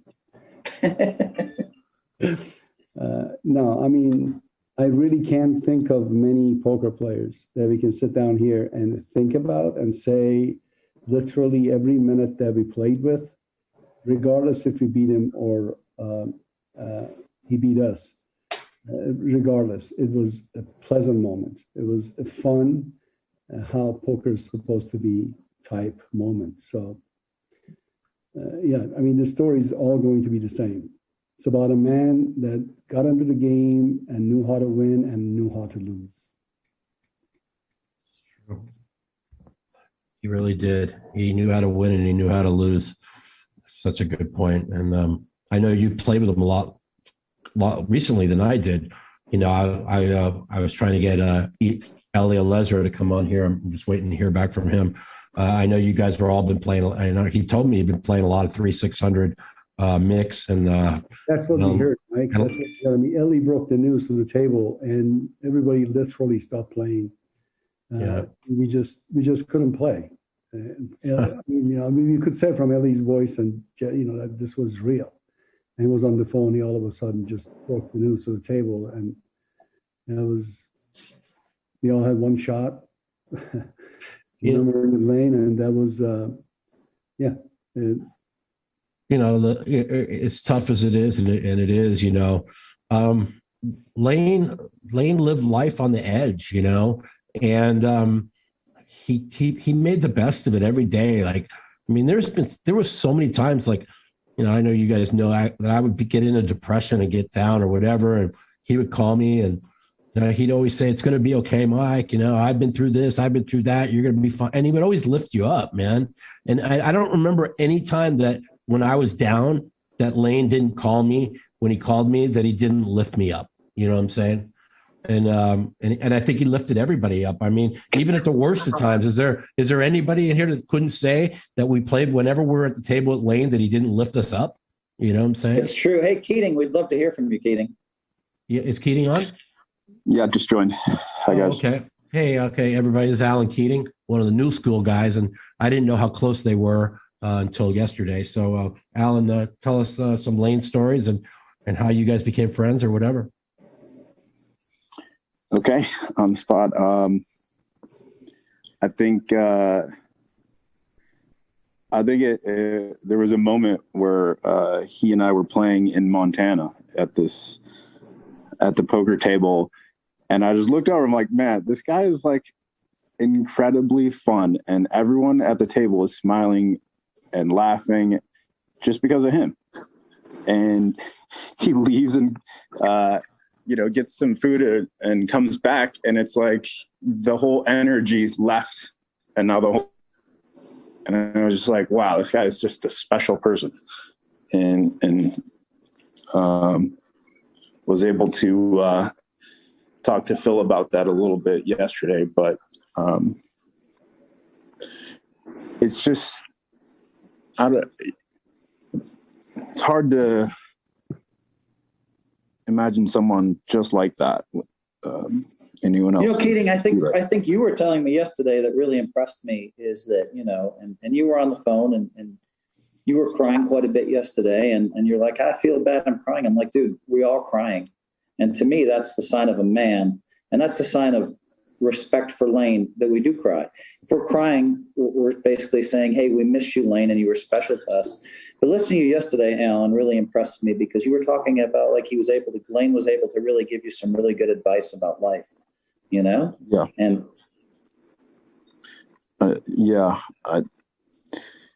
it was good to listen to.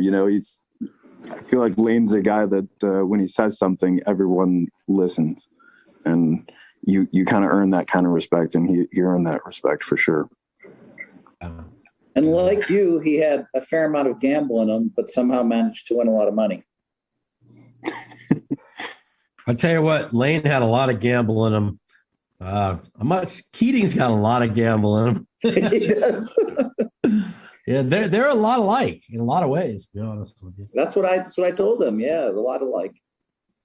And so, Alan, was there anything personally that he told you, or he just kind of helped you figure out a few things, you think, or?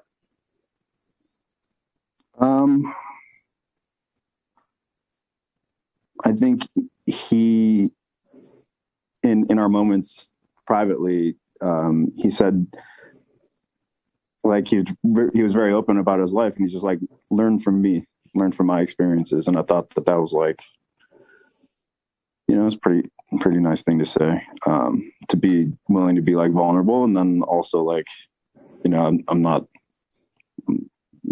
he doesn't need to be nice to me. Right. Like, in the poker world, a lot of people aren't nice to people, but, they aren't. Poker world is a tough place, and it's a kind of, it's a cutthroat business. But everybody here on the stream that are here are all good. some of the, if not the best people I've ever met in poker. Hey, Matt Savage. Hey, Mikey, I wonder if I can ask a question. Matt, did you ever have a bad phone call with Layne? Yeah, when we're talking about golf. Yeah, because you're both golf hustlers. I never beat either one of you in a match. Yeah, like I said, we matter of fact, Kirk Morrison was with him last week, and Kirk said that they got home and they were pulling in the garage and they saw Layne's golf clubs, and he said, "Hey, do you ever play golf with Matt Savage?" And Layne said, "Hey, fuck that guy! I'm never playing golf with him again. I love him to death, but I'm never playing golf with him again." That's what he said.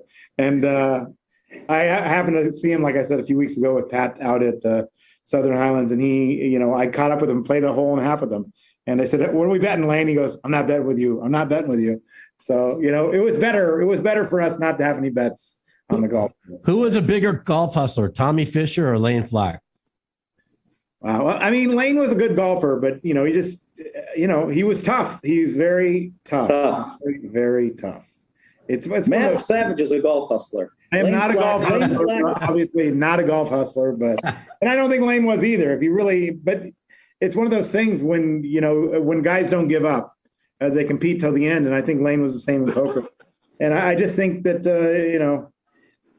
one thing I want to say is I don't think he ever really got the respect that he deserved in his career, and I think that's sad. I mean, he, like I said, from the time in 2002, 2003, 2004, when I was at the TD at the World Series, he was truly the best. I mean, there was nobody better at reading people, and that includes you, Phil. I think he was better at reading people at that time too.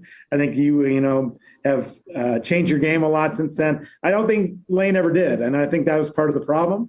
But he never got the respect that he deserved, and I think that's very sad. I really I hope that we'll always remember him for how great of a poker player he was. Yeah. Hey, Rick Fuller, are you there, Rick Fuller? I'm here. Rick, yeah. I see you, Rick. Rick, we had him on video, and we just lost. I think Layne is going to join the poker Hall of Fame very soon. Maybe this year, maybe next year. He deserves it, Matt. You're right.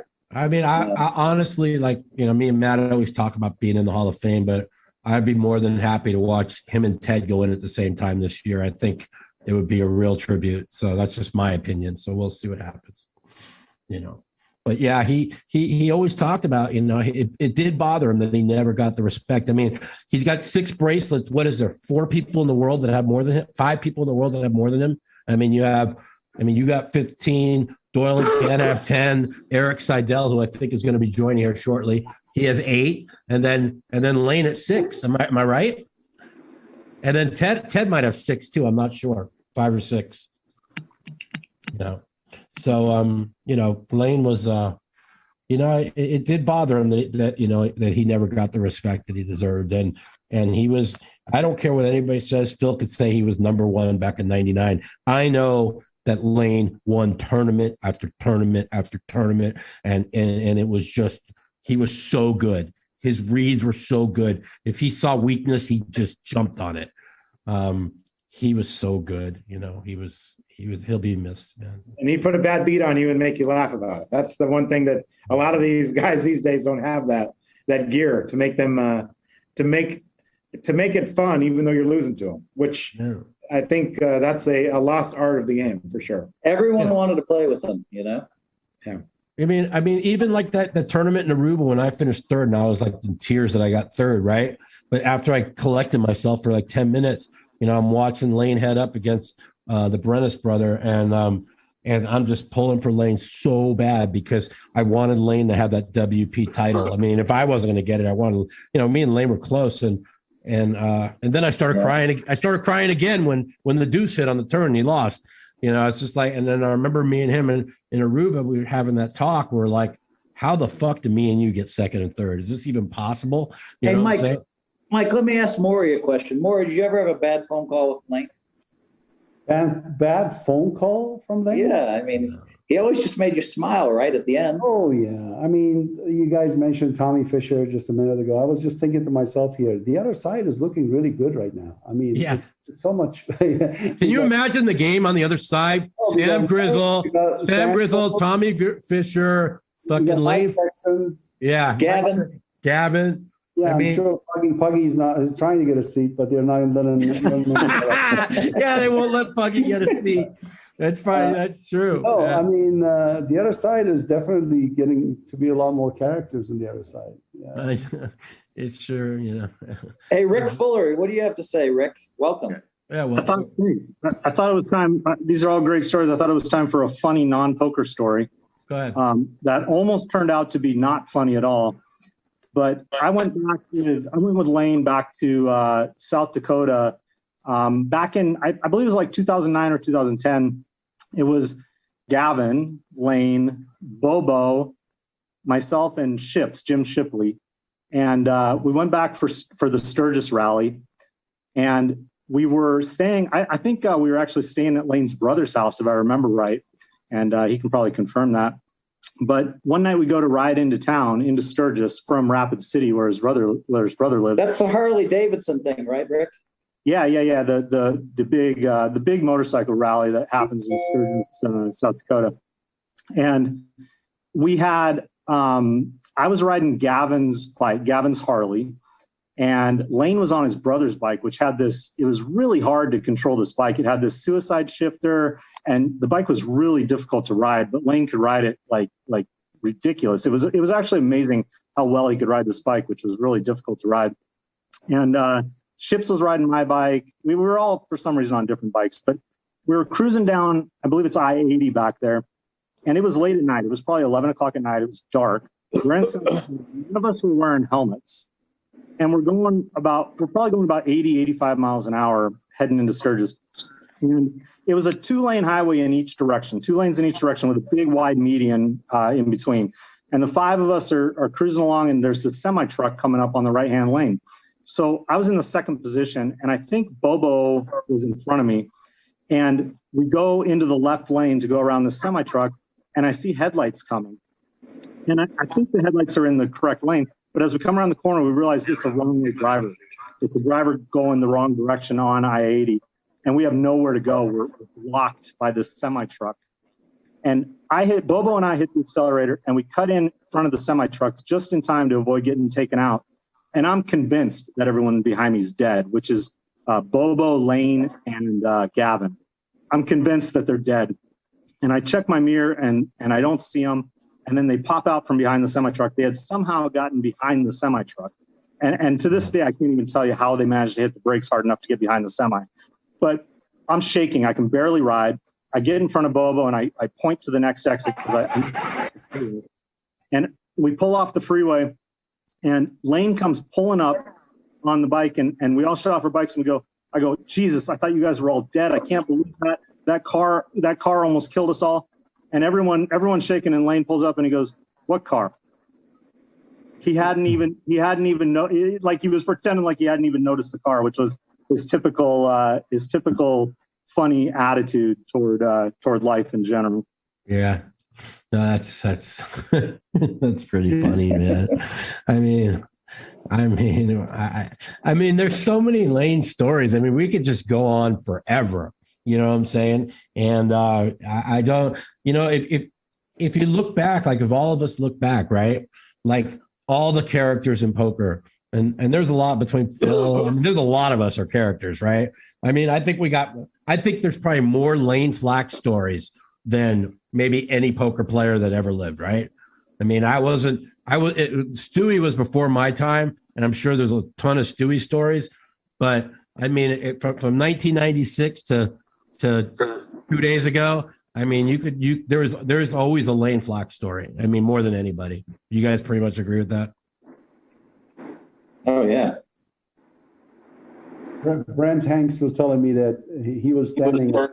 Brent Hanks, I don't know if you all know him or not. He was standing in the registration line of WSOP with Layne. And they both got to the cashier. The cashier asked them, "Are you guys brothers?"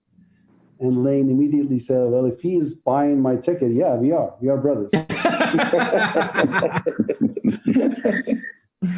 That's it. Yeah, that would be something. Haley, first of all, I've never met you.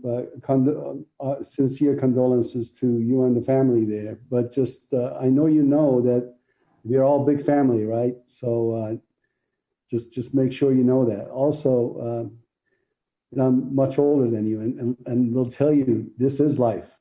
This is what you're going to be seeing about life. It's sometimes really brutal and comes out of nowhere. But what you need to do, and this is on my belief, I'm not a very religious person, but I really do believe there's a lot more than what we see here. Me too. There is something that you can take from your dad with you. He will always be with you. Remember that. It's true.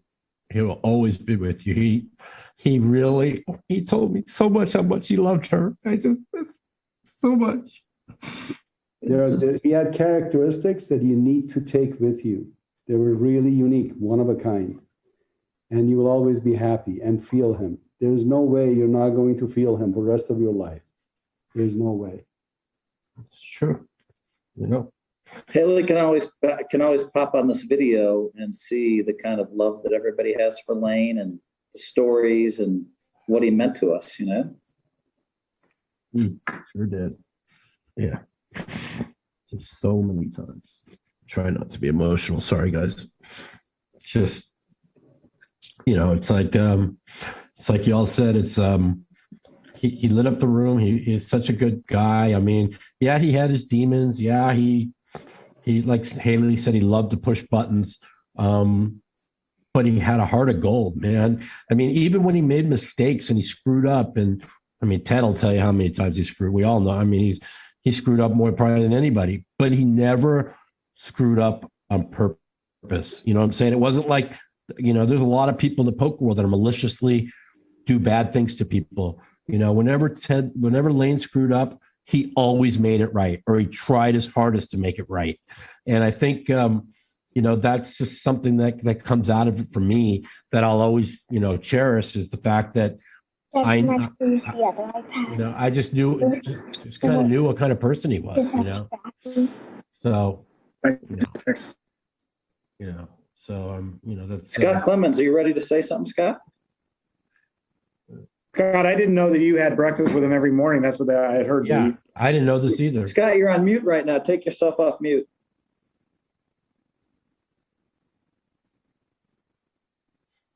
Hold on, he's got to have somebody. He's like me, has to have somebody tell him how to do it because we're all like computer illiterates. There you go. Yeah, Scott, I didn't know you guys were so close.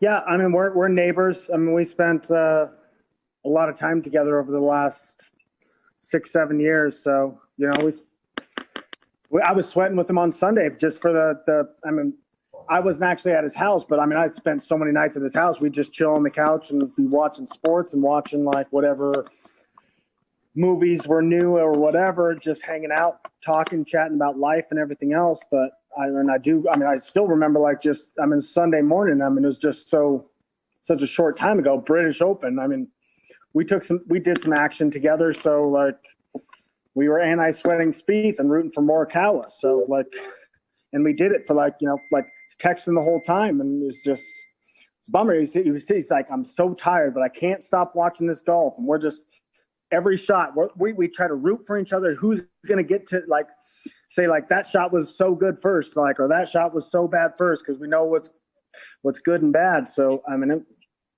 it was tough. I mean, yeah. And then just, you guys stayed up all night watching the British Open, or you got up early, maybe, Scott?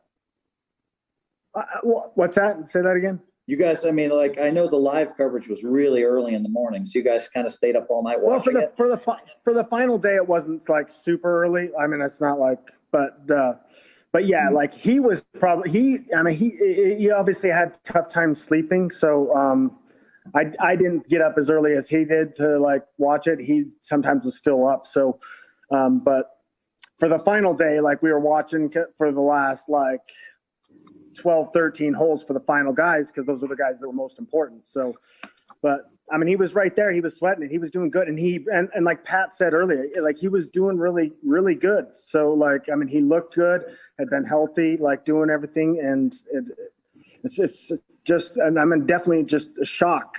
Cause I mean, I'm right there with him most days. So but The timing, like, I mean, maybe if it had happened earlier, you know, when he was doing a lot more stuff, but it seems like, yeah, he was in a much healthier spot. And I know he definitely was. And some people have touched on that, but it's definitely true. And like, he was, I mean, he was working really hard. The sleep part was the tough part. And I know this is a tight knit group, but like the sleep part was the hardest for him because he would try to sleep, and that was the hardest thing because he'd be up, and then so that's the hardest part. So, yeah. John, I'd really like to hear from you. I want to hear a story about your brother. Come on, you can do it. Hello. I don't, it's very difficult. Don't have a lot of stories pop into mind. I mean, there's millions of them, but I don't know which one to share. We miss him. You look so alike. You look so alike. It's crazy. It's. I haven't seen you in years. You know, I'm glad you're doing well. You know, this kind of sucks, so we have to get together on this occasion. But. Yeah, this is hard because I gotta try to do this too.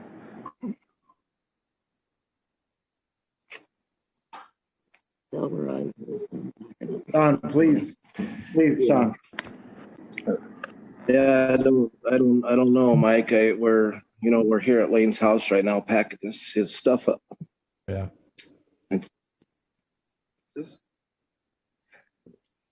Just difficult. That's all I can say. Yeah. Really tough. Maybe at a later time we can try and I can come up with stories. I do remember the story Matt was talking about earlier, the quads over quads. And I was sitting there for that tournament, and I'll never forget the one guy had made 4 2s, and I think Layne made 4 10s. And the guy turns the 4 2s over, and Layne says, "Hey, you never put all your money in without the nuts." I remember that. Oh my God. Yeah, yep, that's true. Yeah. Well, you know, lots of memories. You know, I'm glad everybody's there. I'm glad you know, Ted's there and everybody's there. Scott's there, and you know, you know, we he would not want us to cry right now. He would want us to laugh. And somehow I'm trying my hardest to laugh and try and bring up great Layne stories. You know, I disagree, Mike. I think he would be very happy to see you crying, and not in a negative way, but completely like, you know, to know that he meant something to you. So you and I have opposite tacks. Layne always liked to party, but I mean, I think he would appreciate the fact that people are emotional. And I just can't tell you how many times, you know, that when things were bad, you know, you could always call, you know, this guy or your mom or this guy, you know, but when things got really bad, like Layne would call me so many times and cheer me up. You know what I'm saying? And so many people, you know, we all have demons, you know what I'm saying? But I mean, like, I keep the thing that it's really got to me the most is we had not had a long talk in 5 years. And on July 3rd, he came over and we talked for 2 hours, you know, and we talked about everything. And it was so good to hear how good he was doing and how and it just meant so much to me. And so, you know, when you don't talk to somebody, I mean, I've talked to him a lot in 5 years, but you don't have a real heart-to-heart talk with somebody in that long a time, and all of a sudden 2 weeks later he's gone. It's really hard on me, you know. So, you know, it's I mean, we used to be so close, and I just know that I know the thing that meant the most to him was his daughter. It's all he talked about, you know, and it just sucks, man. It just sucks. Sucks.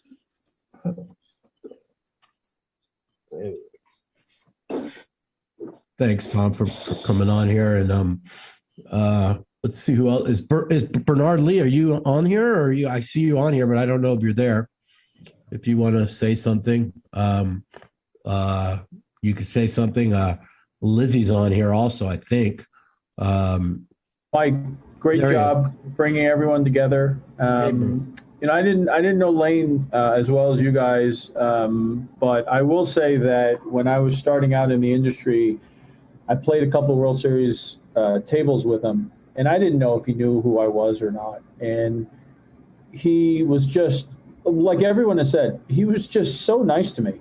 I've had a lot of people in the industry say stuff about me that, that's their opinion and whatever they want. But Layne was always so friendly, inviting, and he would just be like, he was just a real nice guy to me, and he didn't have to. I always remember that, and I'd bump into him every once in a while. And Phil, what you had said also is that he was really straight-laced. He would really just say it. He wouldn't talk crap behind your back. If he had an issue with you, he'd come right up to you. And I remember one time he did that during a tournament. He just came up to me and goes, "Why are you talking crap about me?" And I looked at him, I go, "I have no idea what you are talking about. I haven't said one bad thing." And like I said, I didn't really know him that well. And then he came up to me a little bit later and he goes, "Oops, sorry, wrong person." And for whatever reason, he thought it was me. I don't know why. And, came up to me afterward and was like, "I'm really sorry, my friend. I'm sorry. I don't know why, I missed, somebody said something wrong. I think somebody else said it was me." And he was like, "Why would Bernard say anything bad about me?" I didn't say a word to him. And then afterward, like you said, I'm so glad that he did that too, because of course, I would hate for him to like hold that grudge, not knowing it any better for like 2-3 years, and never say it. And so I didn't remember that memory until you said what you said, that he would be really straight laced right to your face. I remember he came right up to me while we were playing, like, "What's up? What's your issue with me?" And I'm like, "What are you talking about?" He became, that was the moment where he and I really started talking a lot more. I would always, whenever I saw him, I'd say hi, etc., just because I really respected that he was straight laced about it, right to my face, and we were able to get through it, that there was no issue. And so, again, I didn't hang out with him like you guys did, but I always respected him, and I always appreciated him kind of respecting what I did in the industry. And he was very, he was very nice about it. Every time he said, "Hey, I love your stuff, and read your article or heard your interview or whatever." And I was shocked when I heard about it. So may he rest in peace, and I appreciate him being. Thanks for that, Bernard. Yeah. Mike, I do have one more thought that it's Layne. One time he was a little bit down. He was a little bit. And I said, "Hey, come up and hang out with me for a couple of days." And I sent and I wanted to make it special for him, Mike. So I sent a limo down. I rode in the limo and I played one of his favorite songs for him. And I just, we had 4 or 5 days together, and he was with my wife and with my kids and stayed with us. And I remember that he loved that Kid Rock song, "Only God Knows Why." It was his favorite song for a lot of years. And I had it queued up in the car and picked him up. And, we had 4 or 5 pretty nice days together. So, I don't know. Yeah. Teddy, you still there? You got a story for us, Teddy? Ted took off, Mike. Oh, okay. Hey, Scott. Did you golf with Layne like in a couple of days before he died? Oh, you're muted, Scott. You're muted. Sorry. No, I didn't golf with him. I haven't golfed in a while, but he had been getting back out into the golf. But I do want to say something about like how Mike was talking about how he hadn't talked to him in a while, but then like Layne would just be right there with him. And he was with that, like with everybody. Like it didn't matter whether he hadn't talked to someone in 5 years or it had been 5 days or 5 months. He was always there, and he could just pick right up right where it was left off. I mean, obviously we've touched on how sharp he was and everything, but he was always right there for everybody in all those scenarios. So like, I mean, I was right there sitting on the couch next to him with all these conversations. And it's amazing like how he's just on point with everything and just knows right what to say and to pick people up and everything else, no matter where he's at and everything else. Just so sharp. I mean, it's the one thing. And I remember listening earlier to what Karina said, and we all know this. We'd be at the table with him, and he just had these zingers, these one-liners. You just couldn't help but just bust out laughing to. It might be making fun of you in a subtle way, but whatever it was, I mean, he was just so clever. You know? Great memory. Hey, Keating, Great memory. Keating, any more thoughts you have, Keating, or Scott? I mean, I've got a million. But it's hard. I'd rather just feed off what other people say. I don't know how to how do I hop in? I tried to raise my hand when someone's saying something, but I don't know what. You just talk? You just talk, and my Scott, we all want to hear from you, Scott. The editor, my editor Danny, he just flips to yours when you talk. Okay, he just flips to your thing. It's easier for me to feed off what other people say. Yeah. So when someone says something, it will click in a memory because I have a million of them. So it's just when Mike said that you hadn't talked to him in a while, but Layne is always just right there. No matter, he's yep, gonna take this call and just talk for however long it is or build this person up, whatever he needs to do, and he's gonna listen and be right there and do whatever he needs to do. Mike, I'm going to mute myself for 5 minutes and say goodbye to my wife. She's leaving town here. Okay, that's fine. Yeah, so listen, I try to, I appreciate everybody coming on, and I try to get as many people as I can. People, I'll say it again. I'll say it 100 times. Layne meant so much to the poker world. You know what I'm saying? People, it just sucks that he never got the credit he deserved, and he was so fucking good, man. He was so good. And he was so, he came a long ways, I remember when I first hung up with him, and then when he first started partying, and when he first, when he went through all the crap he went through, and how he would go, he'd get his life together, and things would turn around, and, and it was just always good to hear, because, you always wish the best for him, because like I said, we all had our demons, man. There's probably nobody on this, almost everybody except for maybe Home Youth that's been on this call that, or Matt or whatever, but that didn't, have their demons and have their, whatever. But Layne is, I'm telling you, man, I know this sounds crazy because we weren't that close the last 5 years, but we were real close before that. But I'm going to miss him more than anybody I could tell you about in the poker world, because, man, he just made me fucking happy when I was sad.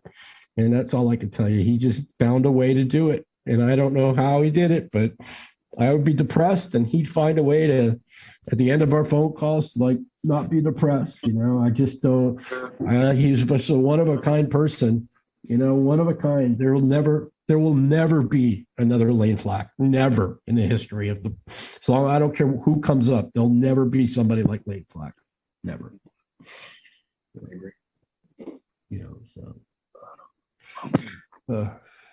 It's I wish I was out there with all you guys, but send my regards to the family and to everybody, and just realize how much I mean, even through all the problems he had, he would always say, how much he just his family, man. He was like Haley said, he pushed buttons, but he was just he had a heart of gold, man. I never met somebody with a fucking heart of gold like that guy.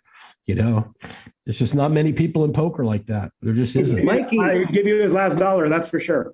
Mikey, we got Eric Seidel, Mikey. Oh, really? Where's Eric at? Oh, well, Eric, were you there? Eric. Yeah. Can you hear me? Yeah, we can hear you. Go ahead and talk, and you can tell us some Layne Flack stories.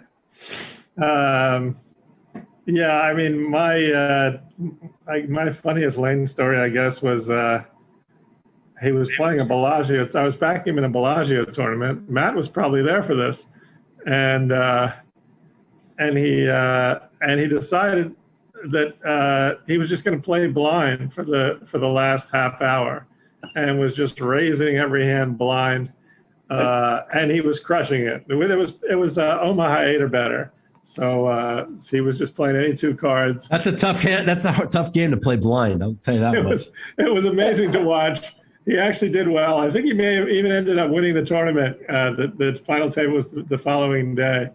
And needless to say, as funny as it was the last time I staked him. I mean, Eric, you're staking the guy, and he's playing every hand in the dark in Omaha 8 or better. I think me and him are the only one that ever won you money, man. But it's funny because he used to piss Ted off something Pierce back in the World Series when he would do stuff. He would just yell at Ted from across the room and go, "Watch this, Ted! Watch what I'm going to do," and he would do this just crazy stuff at the table. When other people were backing him, but he didn't hide it from you. He wasn't doing anything you didn't know about. So no, he was absolutely doing it in the open, and everyone at the table knew he was playing blind. It was funny. One of the funniest things is like when he'd have chips, I'd be like, "Is it drunk Layne or sober Layne?" And then somebody would say, "He's got all the chips. Of course, it's drunk Layne." So it's. When he really, but when he wanted to put his head down, he truly was. I mean, I say this with not just my heart, but he was one of the most talented players I'd ever played with. Mike, I coined the phrase "drunk Layne," and I went public and said drunk Layne is the toughest opponent I've ever faced in no limit hold'em. And I mean, I don't know. It just seems like he could see. He knew exactly what you had. And so, I mean, all those massive chip leads that we watched him get in no limit hold'ems for 10 years, even playing in the dark half the time, it was just really impressive. Yeah, and I mean, not only was he incredibly gifted and talented, but I mean, I'm sure this has been mentioned many times, but he really was one of the funniest people I've ever played with. Absolutely. His mind worked so quickly. It was always fun to be at his table. It was, and you being a quiet person, right? And like if Layne's at your table, right? And I would watch, and all of a sudden you're focused, you're being quiet. Layne would say something, and you would just start laughing, and he just lit up the table. I mean, you're not the type of guy to just start busting up laughing, but when Layne was at the table, I remember many a time he just make us all laugh, man. It's just he truly was the most funniest, probably the funniest guy I ever met in poker. He is the funniest guy I ever met in poker. Yeah, he's definitely up there.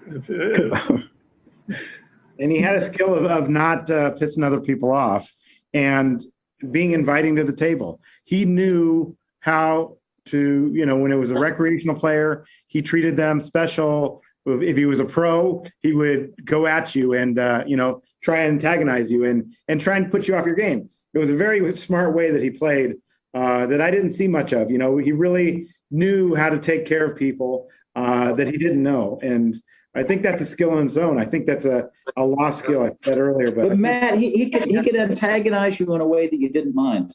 You'd laugh at yourself. That's true. But I think if he was up against you, he would say a lot more than he would say against somebody he didn't know, And like I said, he was always able to do that and read people. I mean, he'd be able to read people is a skill that I probably learned a little bit from him, when you can jab somebody, when you can't. And to be honest, if he knew that he had you a little bit on tilt, he would push it even further against a pro, but he wouldn't do that against an amateur. He just wouldn't do it. He would just he would treat people great, and you wanted to play with them. And the thing that nobody's mentioned here today is how much he did for charity. When I would run charity events, he'd rebuy the max. Even if it was his last money, he would rebuy the max to try and help the charity. And he knew he wasn't going to win anything special there, but he really he was that kind of guy that if there was a charity event, he would support it. And you guys, I hosted a lot of charity events that he was at, and him and Gavin Smith both would it might be a cheaper buy-in, but they'd spend a lot of their money, a lot of their net worth rebuying and just having fun with the table. And, you know, it was pretty, you're right, Matt. The charity stuff is good to mention. Yeah, for sure. Anyway, I only had a couple of minutes, but I wanted to stop in and just say hi and see who was there. Thank you. Who was here. His family's here. His family's here, Eric. So, yeah, it's nice for them to know how much he meant to a legend like you. Yeah. Well, yeah, he was. My condolences to the family, and he was a very special guy. It's good to, Eric, it's good to have legends like you on the stream. You know, I know that you try to be humble, but it's nice to have the legends. You're one of them. Texas Dolly stopped by. You know, it's nice. It's good to have Poker Hall of Famers here like Maury Escandani and people, you know, showing there. But, you know, above all, it's best to have his friends, his closest friends like Ted Boris and his family. Dottie was here too. For sure. All right. Thanks, guys. Right, thanks, Eric. Thanks for stopping in. I appreciate it. We appreciate you, Eric. I know Jennifer wanted to come in, but I don't know where she is. I texted her. You know, listen, we've been doing this for 2.5 hours. I appreciate everybody. I really do. I know that Layne's going to be missed so much in the poker world, and I really do hope that they put him and Ted in the Hall of Fame this year, because it would be perfect for both of them to get in at the same time. They were best friends, you know. They're best friends. They both deserve it. That's for sure. They both deserve to be put in the Poker Hall of Fame. There's no doubt about that. I don't mind. Me and Matt can wait another year. We're all right. Yeah, whatever. It's fine. Whatever. Yeah. What'd you say, Matt? I didn't hear you. We have waited long enough. I can only get nominated so many times. You know, one of these days. That's all right. I've been nominated 8 years in a row. What are you, 7? Yeah, 6? Something like that. You know? guys are both going to the Hall of Fame. You both deserve to be there. Matt Savage and Mike Matusow. I just know that there's a long waiting list, but I just know that Layne never got the respect that he deserved. That's for sure. For sure. Like I said, he won. If I might be wrong here, but like you take Phil, Johnny Chan, and Doyle, and then it's Eric Seidel with 8. It's Billy Baxter with 7, and then Layne with 6. Am I wrong here? Am I missing? Daniel has 6 also, I think. Daniel has 6. Correct. Yeah. He has 2 more than me. That's correct. Yes. Well, if we're I've heard you guys say that he didn't get enough credit. I'd like to at least add that personally, when I played with him, I felt like I was almost like playing against myself, because I felt like he could do anything at any moment. And I was a lot more uncomfortable than I wanted to be. And I realized he was just like an incredible talent. Like, you're talking about doing these things blind and, you know, growing this big bankroll and you know, from less to more. That's an incredibly difficult thing to do. And the people listening that don't play poker professionally, that has like a big impact on your like emotions. You guys know his journey much better than I, but I just wanted to add that you got to respect someone that can do the things that you did. Yeah. Huge similarities between you two, Keating. Yeah. And I mean, I think it's very hard to play poker super fast and somehow end up winning. and Layne had that talent, and Stu Unger had that talent. And not many people had that talent. He's a natural ability. And I think if he would have studied more, you know, and done some of the things he didn't want to do, a lot of the younger players don't want, or the older players don't want to do, he probably would have already had 10 bracelets. I think that's something that he could have done. Fuck studying, man. Just get in there and go with your read and go for it, man. Look at Phil. Phil's never done a sim in his fucking life, and all he does is win. You know what I'm saying? Talk about the WPT final table. He got heads up with Jerry Buss, but he really loved that. Talked about it often, and Boy, what a great moment, Matt Savage, to bring up. Yeah, him versus Jerry Buss.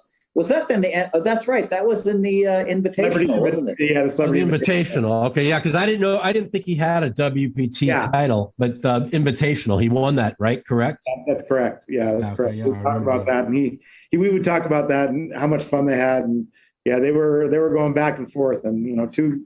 Jerry Buss is sitting at that poker table on the other side. Oh, they were heads up. Yeah, they were heads up. On the other side, they're sitting. He's another one. That's a heck of a game they got going up there. You're right. Jerry Buss, man, we all loved him, and I think he had a nice really special relationship with Layne. Yep. Yeah, I miss Jerry too. He was one of the greatest. Mikey. So, Mike, how long are you going to stay on? Are you going to wrap this up? We're going to wrap it up because I know you want to play the WSOP. Don't wrap it up for me. I've been trying to log on, and it keeps telling me wrong password. So I think my keyboard is sticking.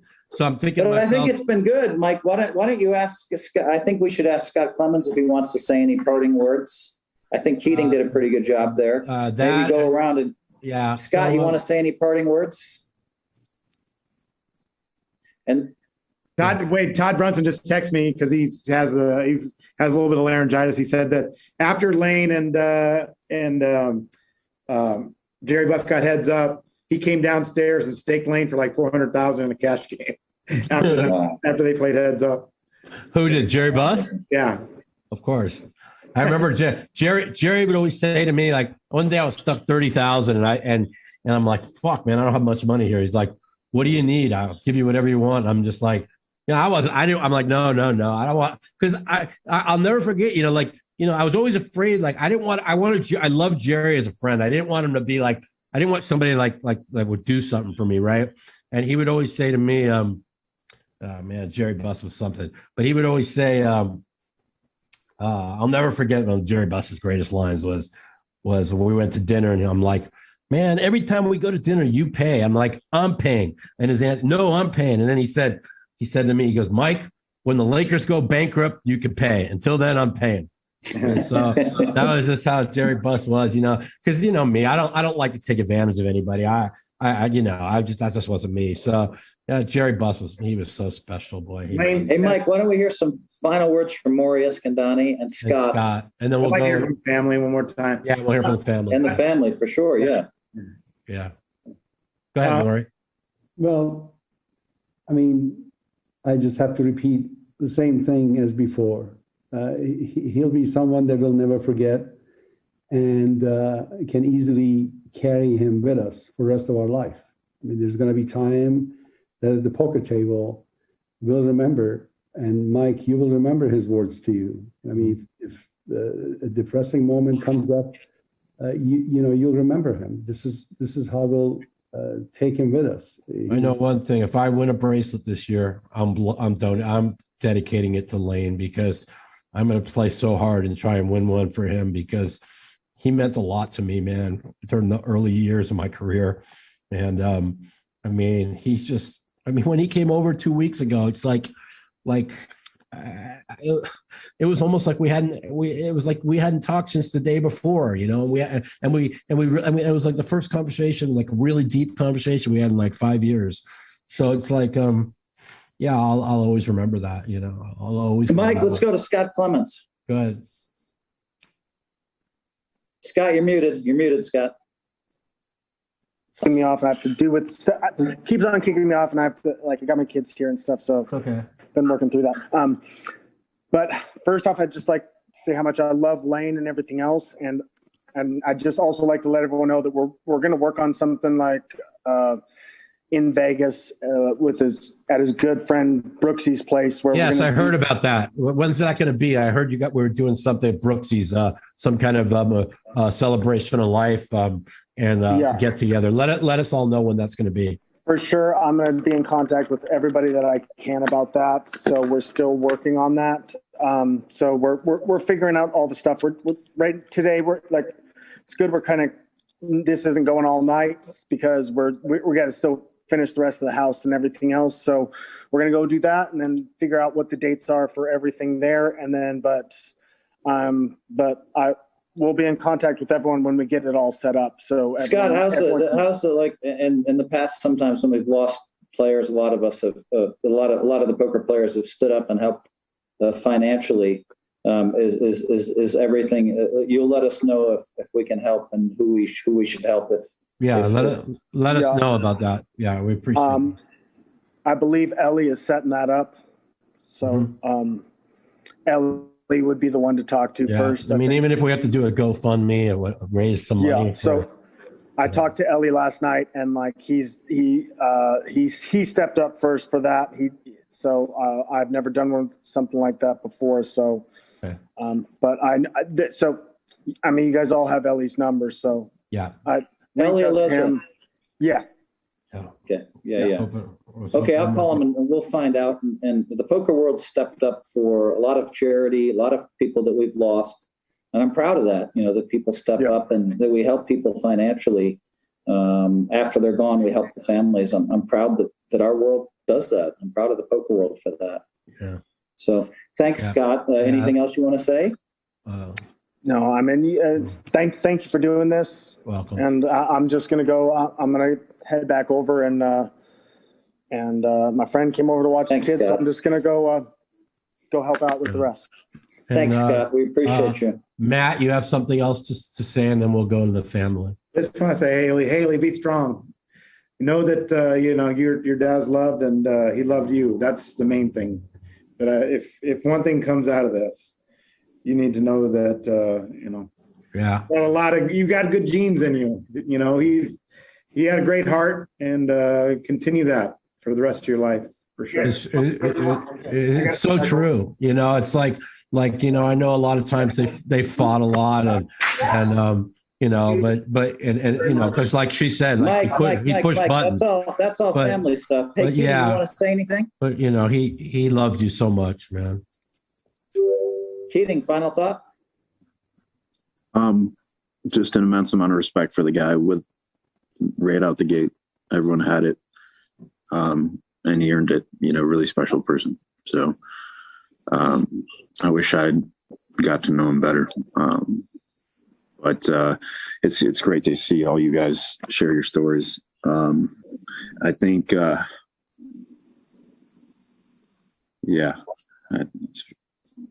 I'm not good with words these days. I'm sorry. Yeah, it's okay. Thanks, Alan. I know how much you were crying last night, and he appreciates that. Shelley, you want to say something?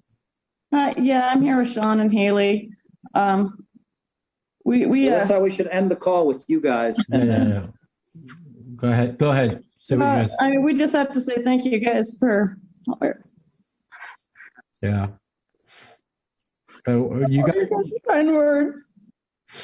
And all of you guys mean a lot to all of us, and God bless you. And my hearts and prayers go out to all of you guys and who are, your whole family. And just remember that all of us really, really, really loved Layne. We really did. Okay. Haley, you want to say anything, Haley? I'm gonna let Sean talk first. Yeah, I don't have a lot either. We do appreciate all the kind, heartwarming stories from you guys, and it does help. Yeah. Let us know if you need any help. And Layne's going back to South Dakota, yeah? Yes, he is. Okay. We're gonna try to do the funeral service there before the rally gets kicked off, so it's all moving kind of quick. But if any of you guys need anything, please text Matt or Ted or any of us and let us know. Okay. Yep, absolutely. And we're all there for you guys. We've had a lot of outreach, and it's just we really appreciate it. You're very welcome. And just like Matt said, stay strong. I know Ted. Mike, let Haley say the last word, Mike. I really appreciate everyone. Thank you for coming and being so supportive. So many of you I've talked about my entire life. I just want you to know that. And you have made an impression on me. You told me so many stories that I even remember hearing of him. And it was amazing to know that you guys remember those stories. And want to thank my family for everything they have done as well. I love how much you guys talked about me, but I feel like they didn't get full credit because they've done a lot as well themselves. And thank you, everybody, for everything. Welcome. Just stay strong. Stay strong. Well said, Haley. Well said. Mike, I want to say, Mike, nice job, Mike. I mean, pulling everybody together like this, Mike. Yeah. Great job. Thank you, Mike, very much. You're very welcome. The last couple of days is really, I'm at the very tail end of COVID. I somehow am like the only vaccinated person in the world that got COVID. But I've been crying the last 2 days, and I just I'm glad everybody's able to show up and come on here, and God bless you guys, and stay strong. And if any of you guys need anything, please reach out and let us know, and we'll be there. Okay. Mike, we'll send everybody to LA Lesra too if they want to help financially, or I don't know what the situation is, but we'll figure it out. Yeah, we'll figure it out. Mike, Alrighty. nice job. All righty. We're going to wrap it up. Episode 70 of the Mouthpiece. And I appreciate everybody who came on today, and for everybody to really understand how great a player Layne was, and how much he meant to all of us. So thank you all. God bless you all. And you guys all have a great day. Hey, Mike. Thank you so much. Mike. Yes. Can we rewatch this podcast somewhere? Yes, you sure can. You can go to my YouTube channel, YouTube/Mike the Mouth. And you'll be able to, it'll be up, the rebroadcast of this will be up probably tomorrow. Okay, great. Or it might be up right away. I don't know. Danny, is it going to be up right away? It'll be up right away, right? So it's YouTube/Mike the Mouth, right? YouTube.com/Mike. Okay, yeah, YouTube.com/Mike the Mouth, and it'll be up right away. So if you guys want to rewatch this, and hopefully that'll put a little bit of a smile on your faces. So right on. Yeah, I appreciate that. You're very welcome. And everybody who joined today, thank you all very much. Matt Savage, thank you. Phil and the whole family, thank you very much. And have a great day. You guys, thank you so much. Keep in touch. All right, Danny, wrap it up.